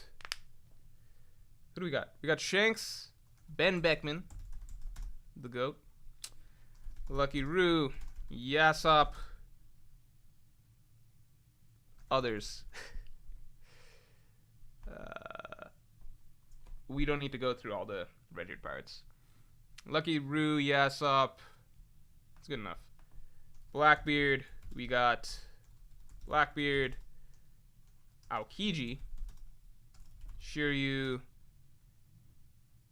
I don't even know how to rank these guys. I mean, they're all technically significant, right? Pizarro. Lafitte, Burgess, Van Auger, Doc Q. They're all like, we don't know how to rate these guys. That's the problem. Like, who am I counting as the significant members here? I feel like Katarina could be. San Juan, Vasco. I'll just say etc. at a certain point. We got the main ones, you know? Alright, we got them. We got the Straw Hat Pirates. Luffy, Zoro, Sanji, Jinbei, Frankie, Robin. I'm not gonna count Usopp, Nami, and Chopper as significant enough to feature here, but I will count the fleet.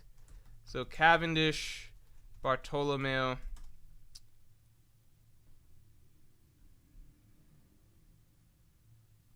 Grand Fleet, etc. I guess we count Sai. Grand Fleet. No. I'll just say Grand Fleet, etc.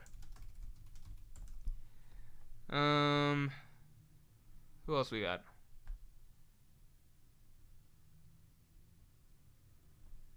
Remix King, thanks for being a Yonko tier member for 3 months. Morge, I need to know which 4 teams are going to make the conference finals. P.S. I'm working on special for Pokemon Adventure, so stay tuned. What the fuck? Use your time more productively. Which 4 teams are going to make the conference finals? I'll tell you what I hope for. This is by far the best playoffs. It can't be the best Ultimately, it's like the later rounds that make it the best playoffs or not. But when the early rounds are so exciting, it's hard not to feel like it's the best playoffs. These are the best playoffs early rounds that I've watched in my entire time watching the NBA, which has been since 2016. I would say, actually, the 2016 NBA playoffs were pretty great, but mostly just on the Western Conference side. I will say that I think that I would like is Lakers Nuggets on the West, and I would like to see Celtics Heat in the East. I think in the East, Celtics Heat is what we're gonna see. In the West, I really think it could go. I think any of those 4 combinations is possible because the Nuggets, even though the Nuggets beat down the Suns, and I want the Nuggets to win, I'm not 100%. Like, I would lean towards Nuggets probably winning the series right now, but like, because they're up 1 game and it was a dominant game. But I wouldn't be surprised if the Suns won the series ultimately and just shot better down the line. Lakers Warriors, I really think it could go either way. I think it could go really either way. I think Curry is playing better than LeBron right now. I think Steph Curry has an argument for best player in the world right now, just because he's the best at the things that... He is the most reliable scorer right now in the NBA period, I think. Like, to have big games and be able to pull up stuff like that. You could say Jimmy Butler, but I just need to see it more frequently from Jimmy Butler. Right now, it's just like he's in his own category where it's like impossible to evaluate him. So Steph Curry, I think, is the most consistently great scorer that the NBA has right now. I think LeBron can be just as great, maybe not in terms of scoring, but in terms of elevating his team, even at this age. I think it's just going to come down to if LeBron plays to his full potential and like AD doesn't suck. If LeBron's able to keep up, like cancel out Steph, essentially in terms of being a good superstar, I think that the series goes to the Lakers. If LeBron is as good as we saw in the Grizzlies series, which was, definitely good, but not like, not like consistently LeBron, right? It's like, damn, he still got it. But we can't be at a damn, he still got it. It's got to be like, no, you just need to play like you're fucking LeBron, basically. Then the Lakers take it. Otherwise, I think that I just think that, I don't know. We'll see.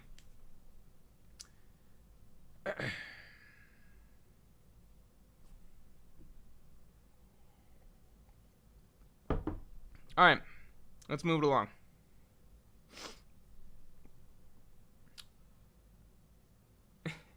Itchy says sports talk is the equivalent to a filler episode after a cliffhanger.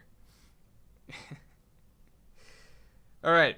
So Strahd parts we covered.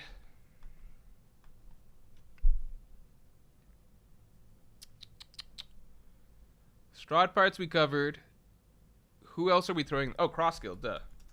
Cross Guild. We got Mihawk, Crocodile, Fodder. What other great pirate crews are there in One Piece history? Refresh my memory. Because after this, we're falling down to like the Heart Pirates and the Don Quixote Pirates. I think that that's like getting pretty low. Golden Line Pirates, I think we got to throw it in there. Golden Line Pirates. Shiki. Random people.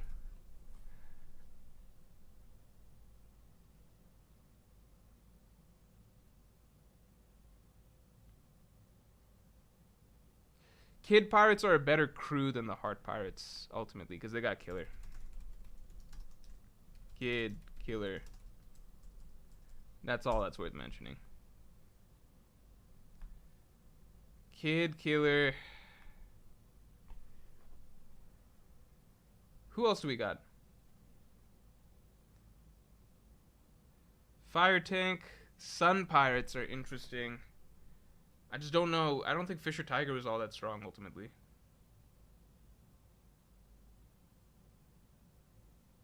Sun Pirates. We could go Don Quixote family. Boa's crew is genuinely ass. Boa's crew hurt because Boa is strong. We're not trying to knock Boa. But her second and third best fighters, Sandersonia and Marigold, literally lost 2v1 to pre-timeskip Luffy, low diff. Pre-timeskip Luffy, no hockey, right? Weaker than a pacifista, right? That's pre-timeskip Luffy. He low diffed them. She basically doesn't have a crew. Like, essentially, her life, like, if you think about it relatively speaking, the random fodder in Cross Guild is probably about as strong as Sandersonia and Marigold. Like, or at least they've got multiple members about that level. Don Quixote Pirates have an argument. Oh, Daz Bones is in Cross Guild. I gotta put Daz Bones. I'll put Daz Bones in. We got another name. We got someone in there.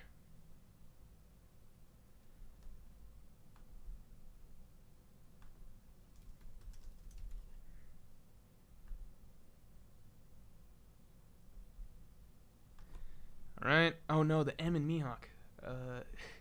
I'll just write a new M. All right, and we'll just place it over the old M. Fuck. I've got too many M's. Okay, we'll write another M. Hello?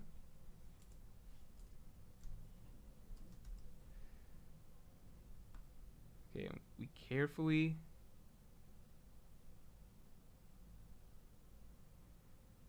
There we go. Alright, no one can tell.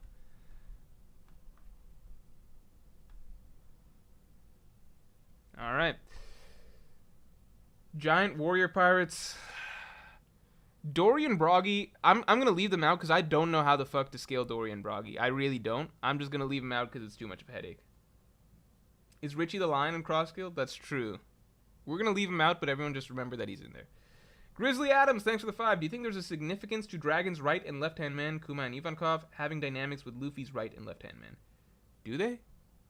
I guess Zoro and Kuma, Sanji and Ivankov. Yeah, that's interesting. That's an interesting point.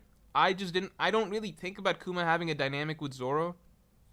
Obviously, they had a huge pivotal scene together, a pivotal moment, but I just don't think of them having a dynamic. But it definitely is interesting that, you know, Sanji and Ivankov. I guess you could say that's true. I could see. Okay.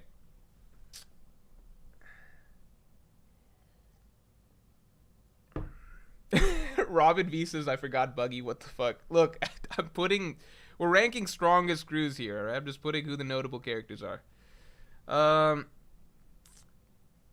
Wait, are people not... I thought that the way that I covered up the M is actually brilliant. Low-key. Like, how would you guys have done it? Probably erase the whole thing, do it all over. But this is what a innovative mind thinks of. Power Visions. Power Vision says, Morge is him. I respect him. I just wonder what happened to get him here.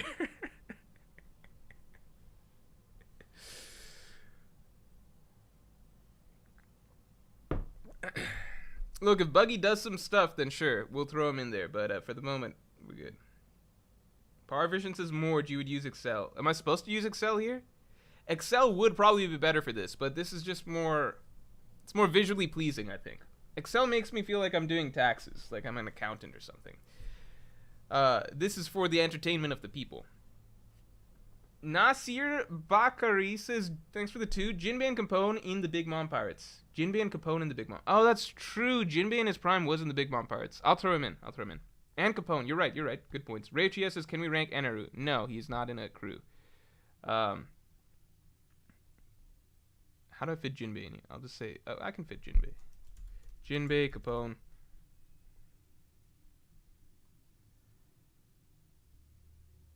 Okay. Good stuff. Spade, thanks for being a Yonko tier member for 7 months. Can you not delete the text box? Seeing you erase it hurts my brain. Can I not delete the text box? The answer is I don't know. I've never been able to. That's all I really know. You know? I've never successfully deleted the... Like, look. If I type a text box, so... something, right? What I find personally in my experience using Microsoft Paint, and I've been using Microsoft Paint a long time for these streams. I don't want to brag, but I've probably been doing it for longer than you've been alive. I don't know how old you are, but I've been doing it for streams for years, for the last 2 years or so. I've been pulling out the Microsoft Paint. All right, so my experience level is very high. Here's what happens. So we've got a text box. It's got text in it. If I click outside the text box, it's pretty much all over. I don't really know how to get this text box back. I click around and it's pretty much gone. Is this a flaw of Microsoft Paint or my own user flaw? It is a flaw of Microsoft Paint. That is what I've decided. And the solution, though, that I figured out is to just erase it, and then you start over. Unless in certain situations, like that, did you notice the thing I did with Mihawk and the M? I'd like to draw attention to that, as it was fairly impressive and clever. It meant that I didn't have to erase anything. I could just craftily sort of type in a new M and then shift it over to cover up the previous M seamlessly. And that's something that you're only really going to be able to do once you have 2-3 years of Microsoft Paint experience underneath your belt. Caleb Brown says, do you think dragons, freedom fighters, were pirates? Maybe Vegapunk was a pirate at some point, but, you know.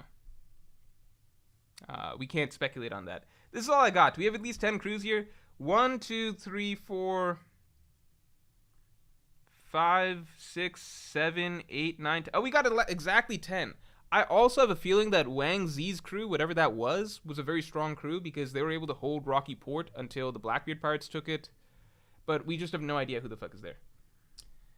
HenchMe976 says, when will there be another hilarious AI stream? So I had one planned to do one with AI art, but people didn't want me to do that because they're like, AI art, bad, we don't like that, etc. I understand people don't want to, like, even for jokes and stuff like that, you don't want to support sites that do AI art. I get it. Maybe we could do a Chat GPT one just for fun. But the thing that was fun about, like, I kind of messed around with it just to see, like, what One Piece stuff it comes up with. Here's the thing. What was fun about the last time that we did the AI stream, the first time that we did it, was we were using, a version of, chat.ai or whatever it was. We were using a version of it that was, like, very primitive. It was the perfect gray area where it could spout out some, like, really elaborate stuff and articulate stuff, but it was just dumb enough that none of it, that it didn't make sense in many random ways. And I think that's when things are really funny.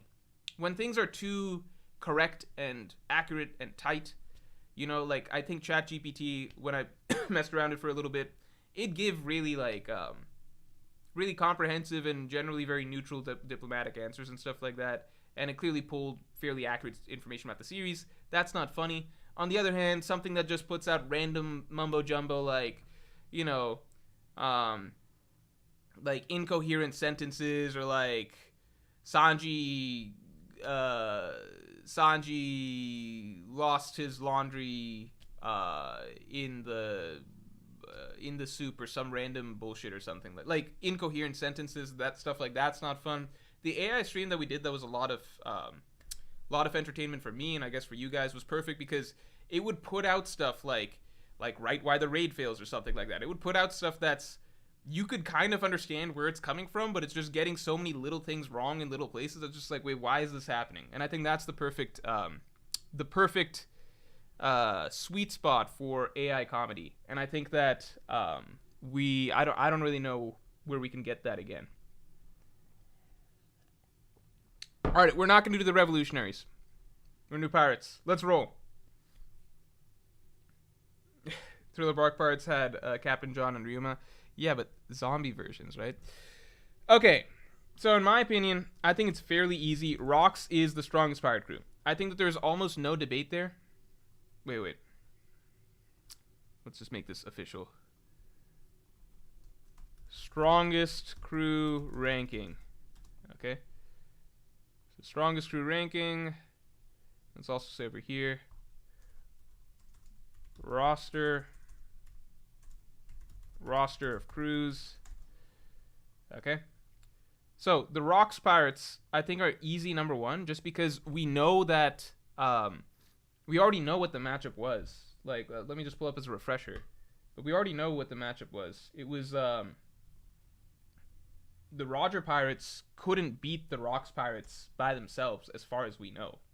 You know, Roger beat Rocks because like, just the lineup, it sounds insane, right? The lineup is basically, it's unbeatable on paper. Like, yeah, Roger had Rayleigh, and yeah, you know, Whitebeard, Kaido, and Big Mom weren't probably at their, like, full primes. They weren't at their full primes. They were young Whitebeard, Big Mom, and Kaido, right?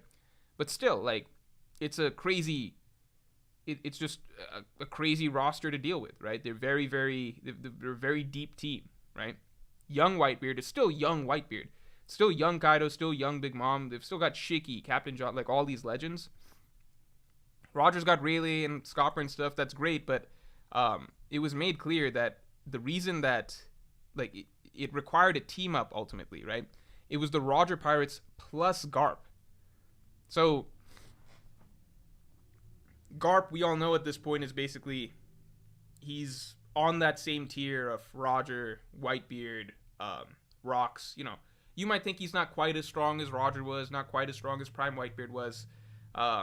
If anything, the most recent feats by, like, old-ass Garp should put to rest any doubts about his strength. But, you know, he's one of those tippy top-tier all-time great characters. So the Roger Pirates were able to beat the Rocks Pirates, but it was with the help of another, you know, outside member that was basically, it was basically like Prime Roger plus another Prime Roger. With that, the Roger Pirates were able to beat the Rocks Pirates. I don't think there's any argument for the Roger, like, there's nothing to suggest the Roger Pirates by themselves could have beaten the Rocks Pirates, because Garp was, it sounded like a key component to all this. You see what I'm saying?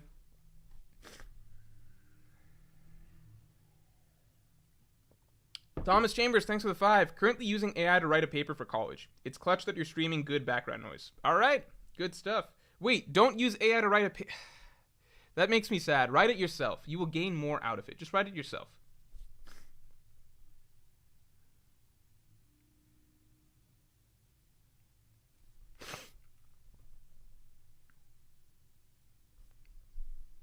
Man.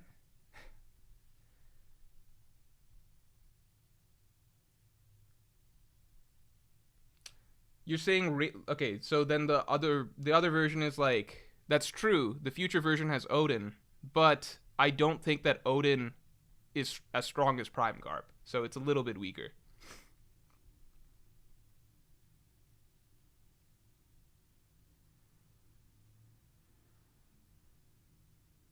Black Wolf says plus Garb could have had other strong marines with him as well. Yeah, so we don't ultimately know the full forces.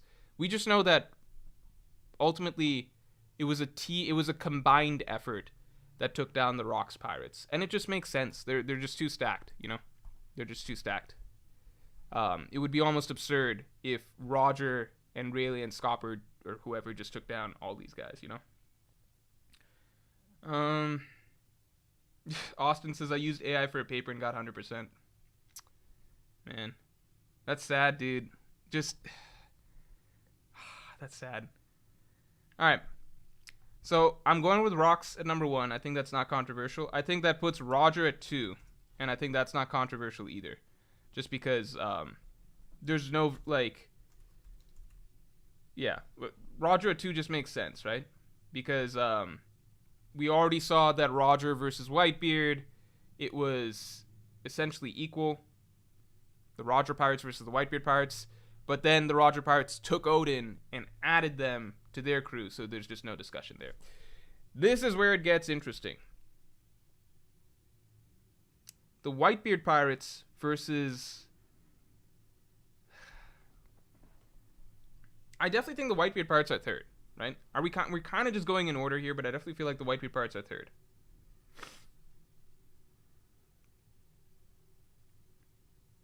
I feel like the Whitebeard Pirates have to be third because Prime Whitebeard is stronger than any other captain, and Odin is stronger than any other first mate remaining. You know? Like, Odin would have destroyed King and Queen and Jack. Even, like, let's say you shuffle it around. Remember we went through a few iterations of the Whitebeard Pirates, right? So remember when Marco was... like, let's say you take a later version of Whitebeard, right? Middle-aged Whitebeard is still stronger than Kaido, or at least at the same level, right? I think the only version of Whitebeard that was weaker than Kaido, definitely, or most likely, was like hospital bed Whitebeard. You know, the one that was at Marine Ford that literally had like stuff going into his veins, right? That guy probably loses to Kaido. But if we take like the younger version of the Whitebeard Pirates, right? Like, what's the strongest version, right? We already know that Marco can hold off King and Queen basically by himself, right? He can hold them off basically by himself. If you want to say Marco can't beat King, you know, because King has the durability and stuff, it's like, okay, well, give him Jozu and Vista also getting hits in. Could they beat King and Queen then too? Right? Like, Vista's smacking the fuck out of Jack, so that'll be over in a second, right? So you got Marco taking care of King and Queen, Jozu helping him. Even if you think that Marco can't put down King, well, it's like, all right, well, then once Whitebeard's done wrapping up with Kaido, Whitebeard will come over and put down King. I think there's no way to argue the Beast Pirates beat the Whitebeard Pirates.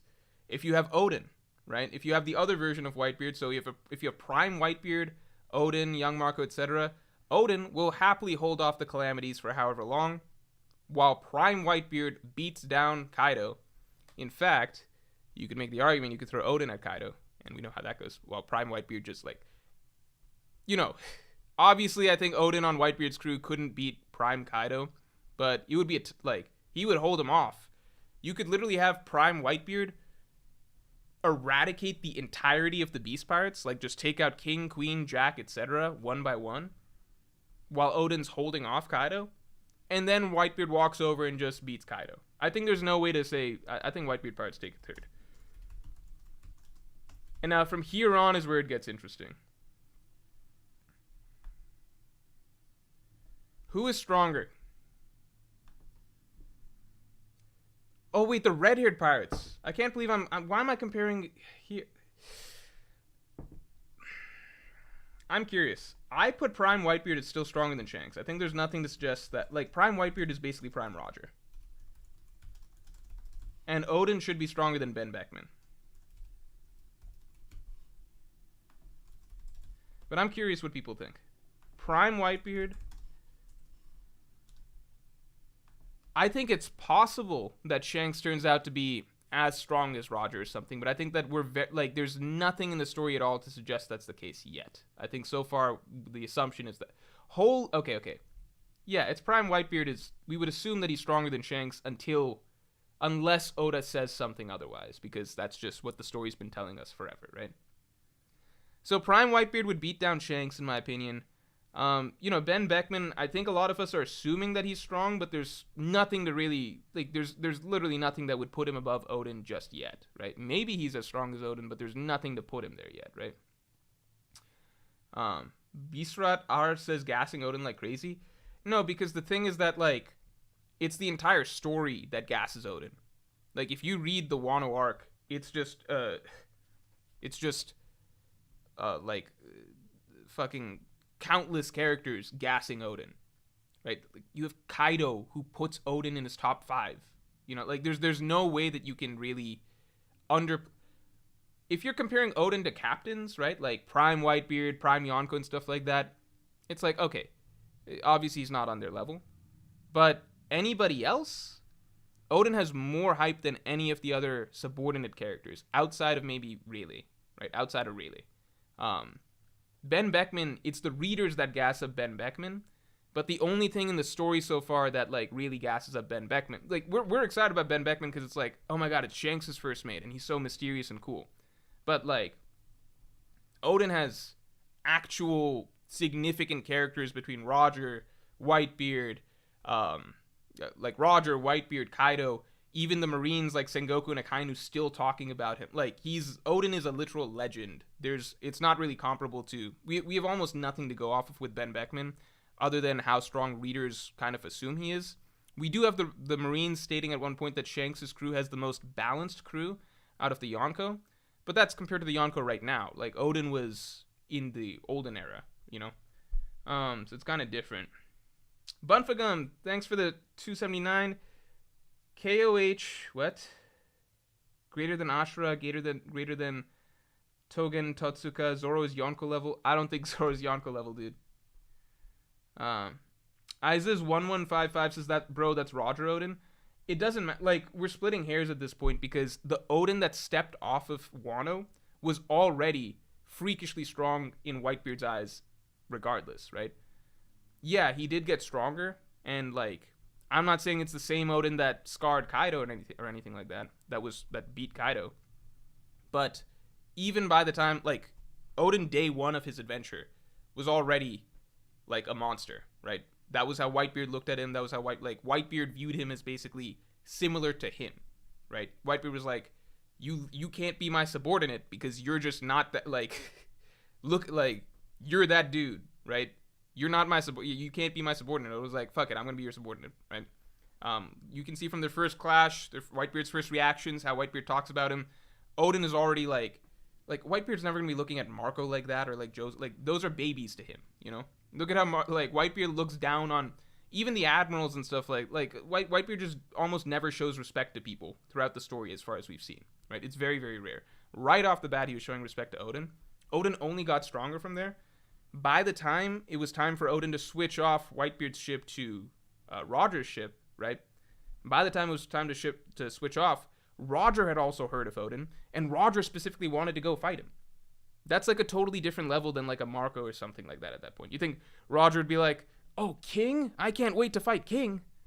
Oh, Marco? I've got to fight Marco. Oh, Ben Beckman? I've got to fight. Like, these characters aren't talked about like that. When you have the world's strongest pirate and probably the strongest character in One Piece history excited to meet Odin and fight Odin, it's already got Odin at, like, a very, very high level compared to any other subordinate. And, like, the last thing I'd say is just, like, look at the fight. The Roger pirates went even with the Whitebeard pirates, which means that Odin, like, everybody else on Whitebeard's crew was pre-prime. Like, they're weak. Like, it's young Marco, young Josa, young Vista. That means that Odin had to have been really, really fucking strong and, like, keeping up with Rayleigh or some shit at that point. So, I think no matter how you spin it, there's, like, nothing in the story at all to suggest that Ben Beckman could be close to Odin. But, he might be. I'm just saying that there's nothing to suggest it yet. It would just have to be pure, like, fans making assumptions for nothing, you know?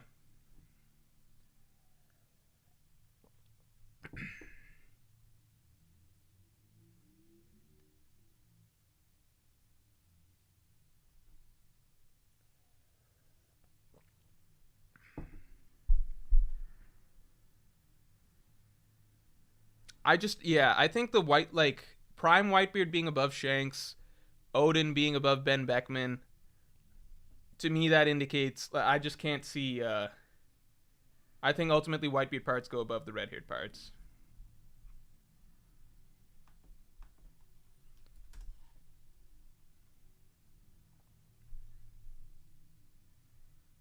The bigger question is the red-haired pirates versus the Blackbeard pirates. Because Blackbeard has Aokiji.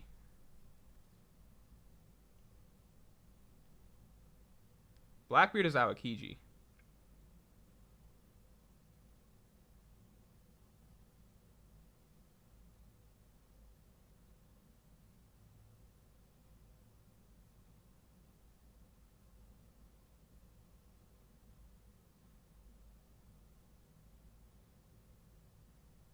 What's the thoughts on this? Because I think all of Blackbeard's crew is weaker than Shanks' crew right now. And I think Blackbeard is weaker than Shanks. But Blackbeard's got Aokiji, man.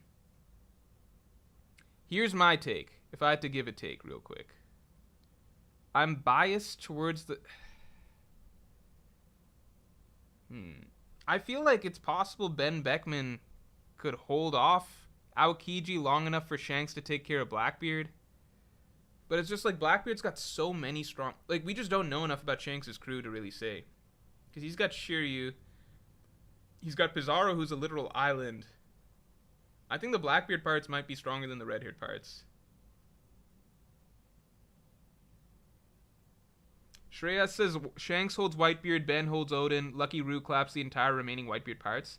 Even if that did happen, who ultimately wins? Like, after that, Lucky Roo would just lose to Whitebeard and Odin after they're done winning their matchups. Lucky Roo's not going to be, assuming Lucky Roo's like a second commander, that's not going to be, Queen Smoothie types. They're not going to be strong enough to, like, really matter at the end of the day. The top heavy stuff matters more. It's kind of like the NBA, where it's like the superstar, like the best players just matter more than having a overall good, like if one team's got one really great superstar and then like good supporting cast, but the other team has like two great superstars and like somewhat weaker cast, you still generally lean to the other, like that team, It's Shanks. Yeah, it comes down to like how quickly do you think Shanks takes care of Aokiji? I'm not even thinking about just Aokiji though, because it's like, okay, so Ben Beckman has to either hold out against Aokiji or against Blackbeard, right? But it's not even just about that. Blackbeard's entire crew, yeah, they get fucked up a lot, but they're all level 6 prisoners. They're all level 6 prisoners. On Shanks' crew, we only really know Ben Beckman, Lucky Roo, and Yasop are strong. We don't really know how to look at the rest.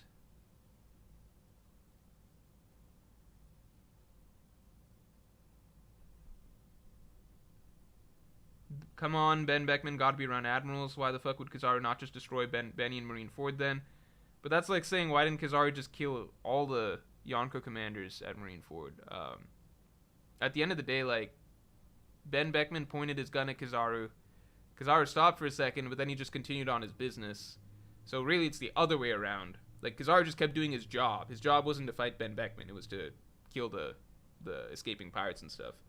At the end of the day, the real question is, why didn't Ben Beckman actually stop Kizaru in that case? The answer is that ultimately it was to call a ceasefire. So It's not like either side was interested in continuing fighting the other side. It's hard to really scale anything off of that. Bad Magic says not only are they level 6, but they're the strongest of level 6. Yeah, because they're the ones that won the brawl in level 6. Ah, shit.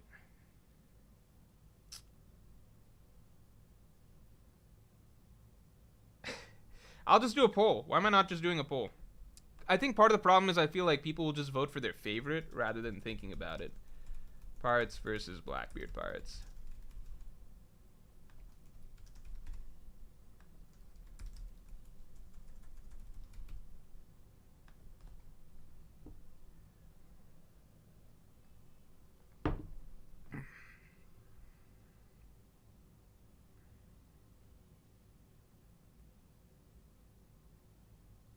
I'll give it to the winner of the poll. This is tight. This is 50-50. Holy shit. This is actually about 50-50. Isn't this great though? Because this is exactly what Oda wants at this point in the story, right? This is the stage where it's like, who's gonna get the, who's the top dog?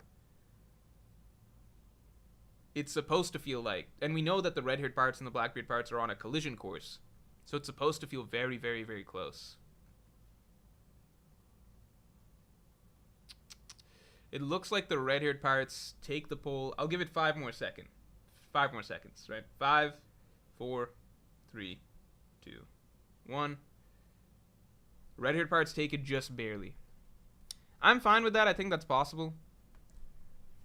It's interesting because ultimately I think that the Blackbeard pirates are supposed to beat the red-haired pirates. But I also think that the black-haired pirates will have like one more mini bump. I suppose like Blackbeard will get another fruit or something like that before it's time for that to happen. It's also possible the Blackbeard pirates cheat to win.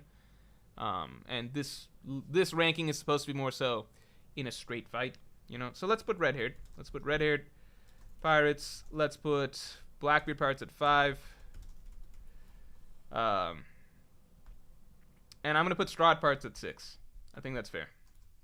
Because Zoro and Sanji are just...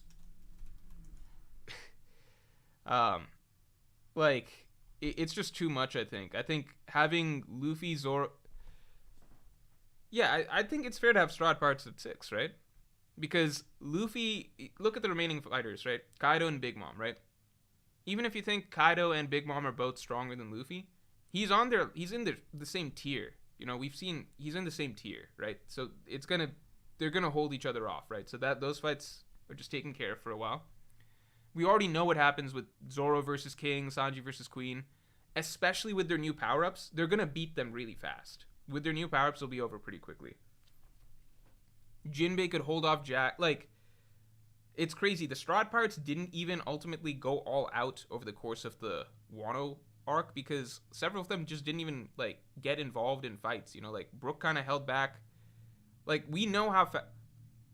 A lot of the fights were exaggerated. Robin could have finished her fight with Black Maria so much faster. Zoro now with Advanced Conqueror's Haki beats King way faster. Sanji now with his power-ups beats Queen really, really fast in my opinion. I just can't see and the Straughts have their entire Grand Fleet, which they did not use over the course of the fight. I can't see the Straughts being below the Beast Pirates. I think same thing for Big Mom Pirates. Luffy versus Big Mom. Let's say that's taken care of for a while. I've got Zoro over Katakuri at this point. I've got Sanji definitely beating Smoothie or Cracker. They've got numbers because they've also got Snack. I think Jinbei could take Snack probably. Perispera's tricky. They've got more high-level fighters, so maybe it'd be like Zoro has to fight Katakuri, but then Sanji has to fight Smoothie. Sanji would lose to Smoothie, but that's not we're not rating it like that, right? You know what I mean? Sanji loses to Smoothie because he can't cook a woman, but we're not rating it like that. It's more like hypothetically if they had to fight. I think the Beast Pirates could be stronger than the Big Mom Pirates could be stronger than the Beast Pirates. It's hard to say. Because they've just got more, they've got their top 3, but then they've also got Snack, who is technically a commander. He was technically close to that level. My assumption is Snack is around Jinbei level, basically. But then they've also got Perispero, who's probably also around close to Jinbei level or something. Bunfagum says, does current Zoro beat Payback War Blackbeard? Yonko Zoro. I'd say no, just because Sengoku and Garp didn't finish off Blackbeard easily at Marineford, you know. And we can see what, like, you know, Garp could, you know, Garp can do. Zoro solos all the Big Mom commanders. I think Katakuri's a tricky matchup. I'm not saying Zoro loses to Katakuri, but Katakuri's a tricky matchup because it's not one that he can just overpower. I think that that's one that's it's a matchup thing, you know.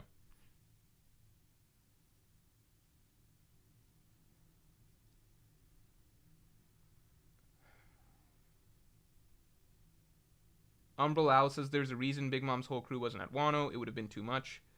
Yeah, I could see that. Oh, Big Mom also has Jinbei. Yeah. Oh, shit. Actually, yeah. I think the. Fuck. I think I have to put the Big Mom pirates. I think just because of sheer numbers. Because, like, look at it like this, right? If you look at the way it crosses out, right? Big Mom and Luffy, let's call that a wash, right? Jinbei and Jinbei. So, like, the Straw Hats lose their fourth strongest member. So they don't have Jinbei. So it's basically saying Zoro and Sanji need to beat. Yeah. It's basically saying Zoro and Sanji would need to beat Katakuri, Smoothie, Cracker, Snack, and Perospero. I think that's a tall order. And then once you get past them, it's like there's still like they've just got a lot because they've got Oven and Daifuku. Like Robin would lose to Oven. It's a terrible matchup for her. I don't know if Robin could beat Daifuku because Daifuku like the genie is fucking jacked. It's a hockey beast. A single swing of the genie's attack like cut through an entire fleet of ships. I don't know if Frankie could like the Tobi Roppo were not as impressive as like Oven and Daifuku, honestly. Could Brook beat Tamago? Like they've just got so many. This is kind of crazy. I'm thinking that the Blazed 18 says I think the Tobi Roppo are above Oven and Daifuku. No man, I just don't see it. Oven and Daifuku are kind of nuts. It's easy to forget, but like, Daifuku was actually knocking around Sanji during the Tea Party fight. Obviously, this was Sanji pre-power up, but that's more impressive than the Tobi Roppo in my book. And then on top of that, like Oven, he basically like Oven nearly. Let me pull some shit up. Like their feats are kind of nuts if you really look back at them.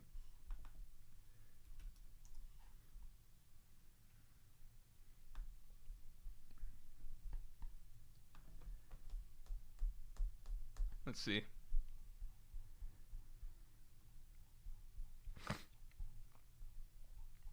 Like, look at this.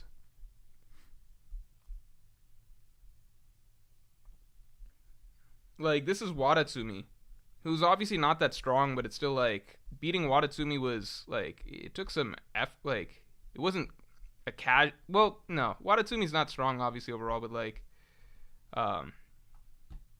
where was it? I think it was chapter maybe 899.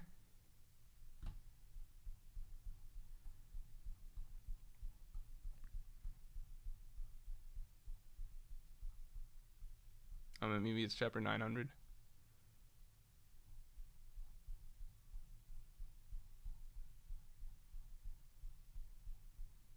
Like, this is pretty impressive. Oven just roasts the entire ocean, including Wadatsumi, most of the Sun Pirates. Oven and Daifuku actually do a lot of impressive shit. I'm not saying Frankie and Robin would lose to them. I think, like, Robin can't fight Oven. She literally can't. It's a terrible matchup for her. She would have to fight Daifuku. I don't see Robin beating Daifuku, honestly, just because Daifuku's really, like, it's just a hockey monster. Like, Black Maria, if you compare Black Maria, what did Black Maria really do? What did Black Maria really do? Like, her fighting, like, she didn't really showcase any hockey, advanced hockey or like, armament hockey. If you compare Sasaki versus Daifuku, what did Sasaki, like, Sasaki does nothing impressive, honestly. Daifuku cuts through an entire fleet of ships with a single attack. I don't know. I think there's a solid argument that Big Mom Pirates are stronger than the Straw Hats. in a straight, like, overall.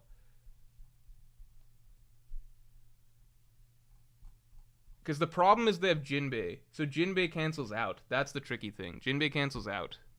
So you can't use Jinbei like that. Ryan Montecalvo says you have the Whitebeard parts way too high in my opinion. Strahd parts greater. No, because Odin is stronger than like it's like prime no, Prime Whitebeard would wreck Luffy. Prime Whitebeard would wreck Luffy. Odin beats Zoro.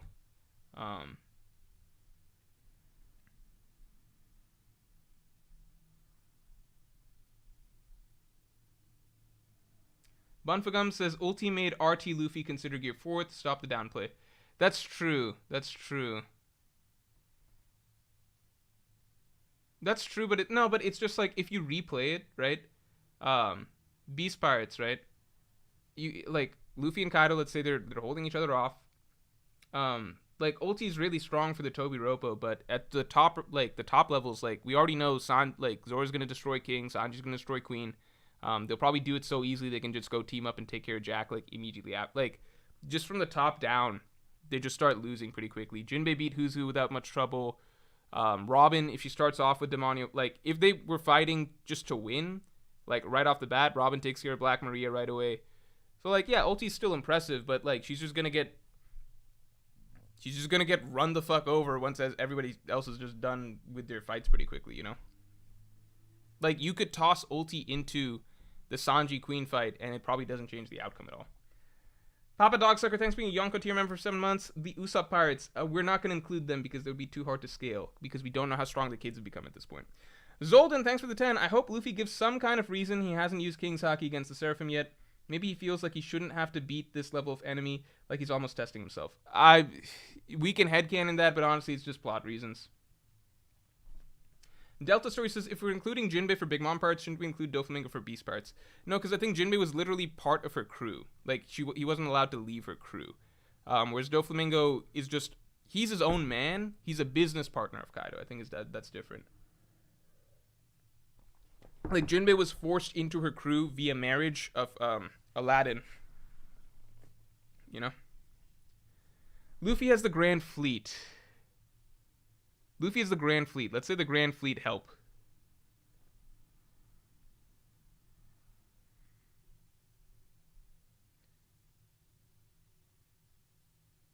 Talha, thanks for the 279. Sanji and Zoro unironically one-shot most Big Mom generals. I'm going to put the Strahd Pirates because it's the motherfucking Strahd Pirates. You know what? I'll just put them. But then the Beast Pirates versus... And I just don't want to go down the rabbit hole of, like, how hard would it be for Zoro to beat Katakuri. Does Zoro beat Katakuri? I think Zoro's stronger than Katakuri. It's just the matchup's tricky, maybe. Yeah, let's just say...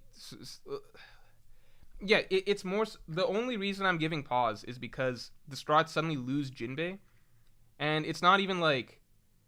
Oh, Zoro's stronger than Katakuri, Sanji's stronger than Smoothie and Cracker. It's more so like... Zoro and Sanji... Because Frankie and Robin... Like Zoro and Sanji would basically... Like, Frankie and Robin... Them beating Oven and Daifuku alone... That's like a tall order. They should probably... They might be able to, but it's, like, on paper, it just seems really difficult for them. So that means that Zoro and Sanji would basically have to beat Katakuri, Smoothie, Cracker. Cracker, who is stronger than Dressrosa Gear 4th Luffy, right? So that's no pushover, right? So Katakuri, Smoothie, Cracker, and Perospero, and Snack. They have to beat all 5 of these guys, and then go help the lower level Strahds. That's just a lot, you know? Because they got the Grand Fleet, we'll just say... But even with the Grand Fleet, Big Mom's got a crazy huge fleet herself of characters with abilities as well. I'm just going to give it to the Strahds because it's the Strahds. Let's just go ahead. Zoro cut a Lunarian, but he can't cut Mochi? No, but you know the Katakuri fight's not about that. Katakuri, it's all about Future Sight, you know? John678 says, I don't know about this, but that Wano hate shining through. No, because it's just like... Strahd part, we already got the Strahd Pirates versus the Beast Pirates. We don't need to discuss that one, right? Like that's what happened. We got that matchup in Wano. There's nothing to discuss there. We already know what happens. Zoro would beat King easily, now that he's got a power up, right? we're talking about current Zoro. He beats King easily. Sanji beats. We literally know what the matchups are. We don't need to walk through that again. That's already happened. And the Strats have the Grand Fleet on their side this time. Big Mom versus the Beast Pirates. Big Mom Pirates versus the Beast Pirates is complicated. Because the Beast Pirates just have more... the Big Mom Pirates just have more numbers. You know? They have more notable characters because Big Mom also has Jinbei. I think that's what people are forgetting here. Big Mom also has Jinbei. So it's like, if you put the Big Mom Pirates against the Beast Pirates, what you're basically saying is, like Jinbei is stronger than any Tobi Roppo. You guys realize that, right? Like, he's stronger than, like, Jinbei is stronger than any Tobi Roppo. Oven, like, even if you say, like, how you compare Oven, Daifuku versus Ulti versus Black Maria or whatever, let's call that a wash. Like, they've literally already got Katakuri, Smoothie, Cracker, who is stronger than Gear 4th Luffy, right? So Smoothie, we can assume, is also stronger than Gear 4th Luffy. And Katakuri, we already, like, these are all very strong characters, Big Mom's commanders. Even if you say they just cancel out with Kaido's commanders or something like that, or even if you think Kaido's commanders are stronger, it's like, okay, but then the Big Mom parts, like, you could have Snack help the Sweet Commanders. You could have Perispera help the Sweet Commanders. You could have Jinbei. Like, Jinbei takes care of who's who. Then he probably goes, like, pretty easily. Then he takes care of Ulti. Like, I just think that the Big Mom parts have more quantity than anything else of, like, strong fighters. Newt Worgan says, Nami will fight and beat Sanhorn Wolf. Size does not matter in One Piece. Nami's abilities, I just don't think lend herself to beat someone, like, that huge, you know? Darth Titan says, can Katakuri even hurt Zoro? I don't know. Again, it's not about just Zoro versus Katakuri. It's just the number of strong characters that the Big Mom Pirates have. Ryan Montecalvo says Katakuri gets one shot by Zoro's durability's ass. Yeah, but Zoro would have to hit him. That's the tricky part. Zoro would have to hit him.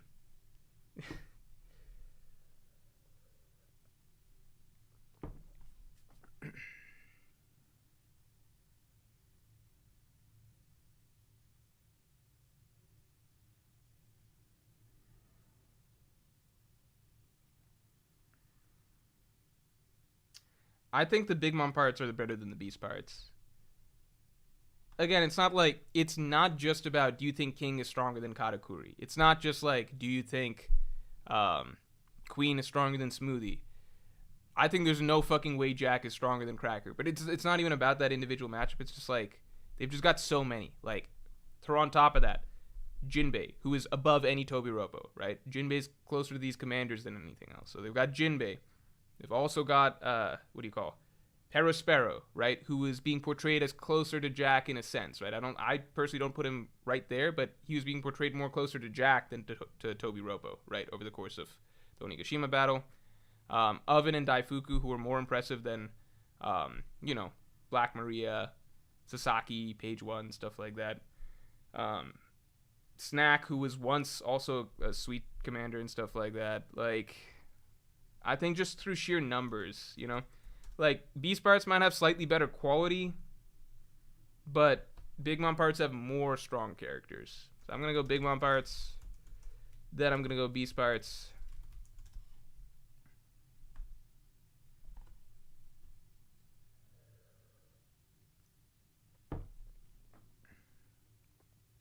I'm not counting Yamato. If we count Yamato, then it's definitely Beast Pirates. But Yamato...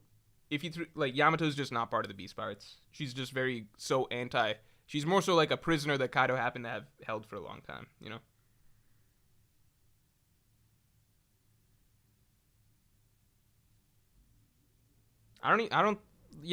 Baron Tamago is there also. I don't know how strong he is. It's hard to read. Okay. Alright, we got our top 8. Then I think it's pretty straightforward, right? Then we got Cross Guild. Because they got Mihawk. And then I'm going to say Shiki. The only reason I'm putting him with... I think Mihawk's stronger than Shiki. We have no real way of knowing, but I like to believe Mihawk's above Shiki. We just don't know who else Shiki had, right? Like, we don't know. Although, supposedly, Fuck, maybe the golden pirates should be like way higher because it was like, well, the Roger pirates only got away because of a big storm, but maybe that's because it was on the ocean. I don't know. Shiki's too hard to rate. Should we just get him off the list and just say the kid pirates are number 10?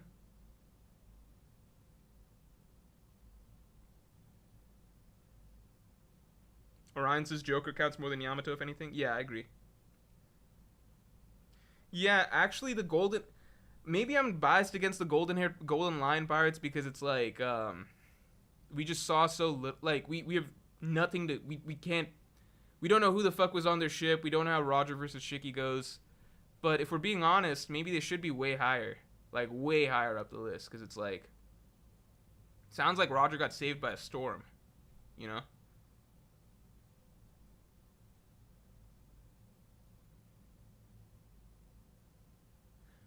The reason I don't put Shiki at like the reason I assume that Shiki's not Yonko tier or whatever is this. Um, when when the when Sengoku was talking about the notable members of the what do you call of the Rocks pirates, right? The ones he talked about first and foremost were Whitebeard, Big Mom, and Kaido. That was the craziest thing. And then he started getting into Golden Line, Silver Axe, Captain John Wang Z. But it sounds as though like Sengoku was basically going essentially like he was grouping them basically in terms of significance. So it sounds like Shiki was never quite as big of a deal as the Emperors became. You know, yeah.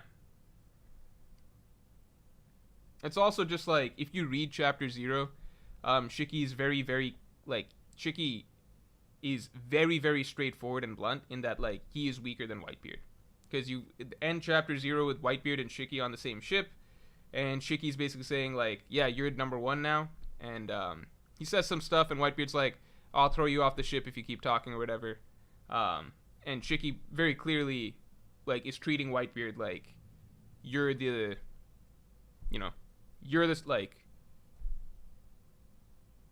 he's like he's deferring to Whitebeard very clearly in that scene as basically being above him. So yeah, Shiki had Roger on the ropes when in a certain circumstance where Shiki had a huge fleet and Roger was just his tiny little one ship. So maybe in that situation Roger was fucked. It's too hard to rank Shiki. I'm taking him off the list. No, we have to rank. I'm gonna keep Shiki on there. I'll keep Shiki on there, but I'm giving him number 10. That's it. Are the Don Quixote family stronger than the Kid Pirates? I think yes, honestly. I think Kid should be stronger than Doflamingo. I think Killer should be stronger than like anybody else on the Don Quixote crew, but it's just numbers. Doflamingo has like a lot on his side. He's got a lot of notable members, whereas Kid's only got 2. Jipris P says, where would Crossguild with Weevil, Boa, and Dofi rank? Oh, that's fun. If we said the Shichibuka are a full crew, like let's say it's the full crew, right? Let's say it's a, let's say it's got Mihawk, Doflamingo, Boa, Crocodile, Weevil. Who else is there? Let's just say it's these guys, right? It's Dodgebones technically, but we don't know. I think the tricky thing is we have no way of knowing how strong Crocodile is now. We have no way of gauging Crocodile. We have no way of gauging Crocodile.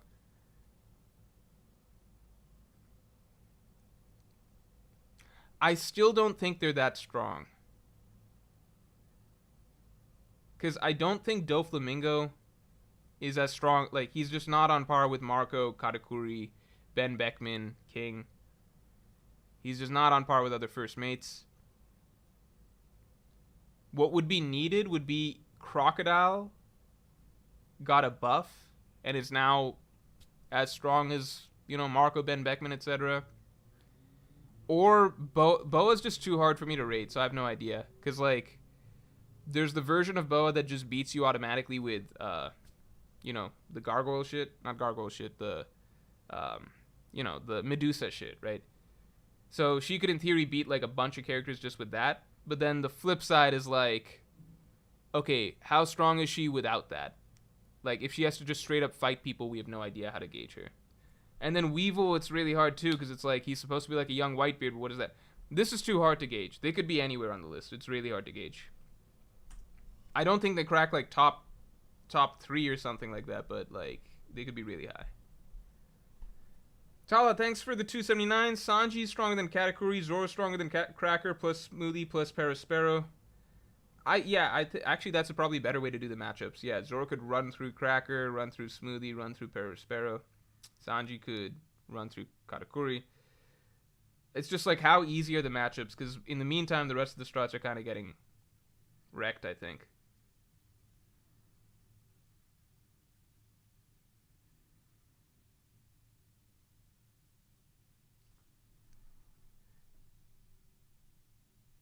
No, I agree, but I guess what I'm saying is, yeah, Boa Hancock actually is broken in this situation because she can single-handedly wipe out all the lower members of any group. You know, like if you threw Boa Hancock against, she could beat anyone that's not immune to her ability essentially.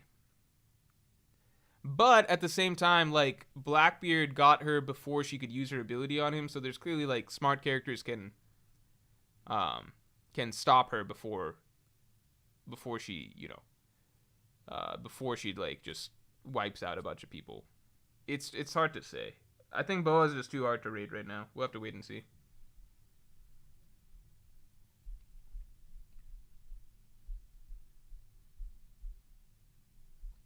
All right. I think that's basically it for now. Yeah, Don Quixote Pirates versus Kid Pirates, I think it's hard to say. I'm going to do a poll for that real quick, and then we'll call the stream.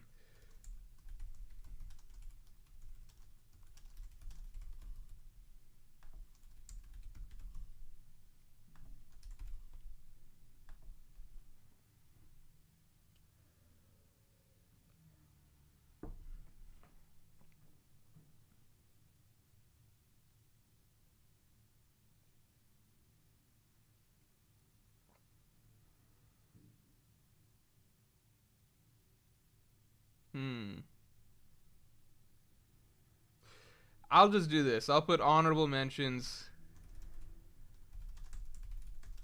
Do Flamingo Pirates. Or Do Quixote Pirates. Kid Pirates. Heart Pirates. And we'll call it a day there. Killer greater than Doflamingo? Killer's not stronger than Doflamingo. Come on now. Killer beat Hawkins. That's cool, but it's not a big deal.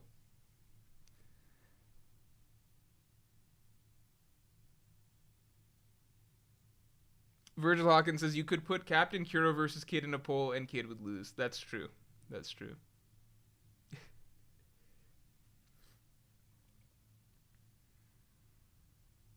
Kashan Finch says no, the Kid parts are done. Why are they on this list? Haha. I mean, a lot of these crews are done. So are the Beast Pirates. So are the Rocks Pirates. It's in their primes.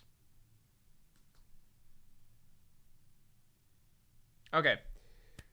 I'm going to call the stream in like 2 minutes. Let me just see if there's any last questions. Smile says, well, how would Doflamingo have done in that Elbaf situation? He would have done better, because he would have not engaged. He would have fucking run away. Kid's just stupid. I don't think, like, we've seen Doflamingo excuse himself from battles with, Aokiji. He doesn't want to fight Kaido. I don't think Doflamingo would go for trying to kill Shanks' subordinates. Let Off Gaming says, Killer also scratched Kaido. Yeah, but that was like internal damage through like a sonic attack. So, it's cool that he has a specific ability to damage Kaido, but that doesn't mean that he's stronger than like, put it this way, even the weakest scabbards, because they knew advanced armament hockey, could damage Kaido, but that doesn't mean that the weakest like, just because you technically have an ability that allows you to damage Kaido, doesn't mean that you're stronger than Doflamingo. Like, if Hyogoro was allowed to get an open shot, even Old Man Hyogoro, because he has advanced armament hockey, would be able to do a tiny bit of damage to Kaido. Doflamingo just doesn't have advanced armament hockey, so he couldn't. But in a fight, he would still beat most of the scabbards, I imagine.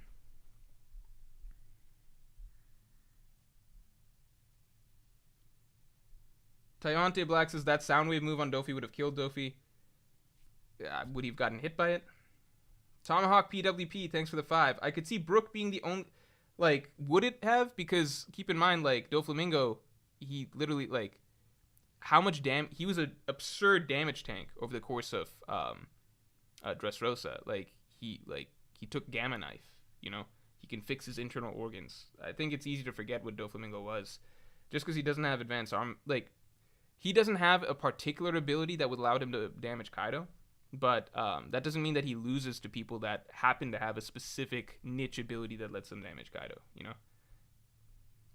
Tomahawk PWP, thanks for the 5. I could see Brook being the only one effective versus Oven because ice abilities and being a skeleton wouldn't exactly affect him. Maybe. Yeah, it's just like, it's hard to say. Kid greater than Dofi, greater than Killer, greater than Virgo, greater than Pika. I would agree with that. From Nono. I think Nono's got it right. Black Wolf says people with Conquerors are supposed to be fearless. Yeah, but I don't think that means, like, literally always do the most dangerous thing, you know? I think that's some, but I don't think, like... I mean, to be honest, Doflamingo is so far the only one I've seen, like, truly back down or be, like, scared of something. So it's hard to say. See the exception or are there nuances to it? We gotta see.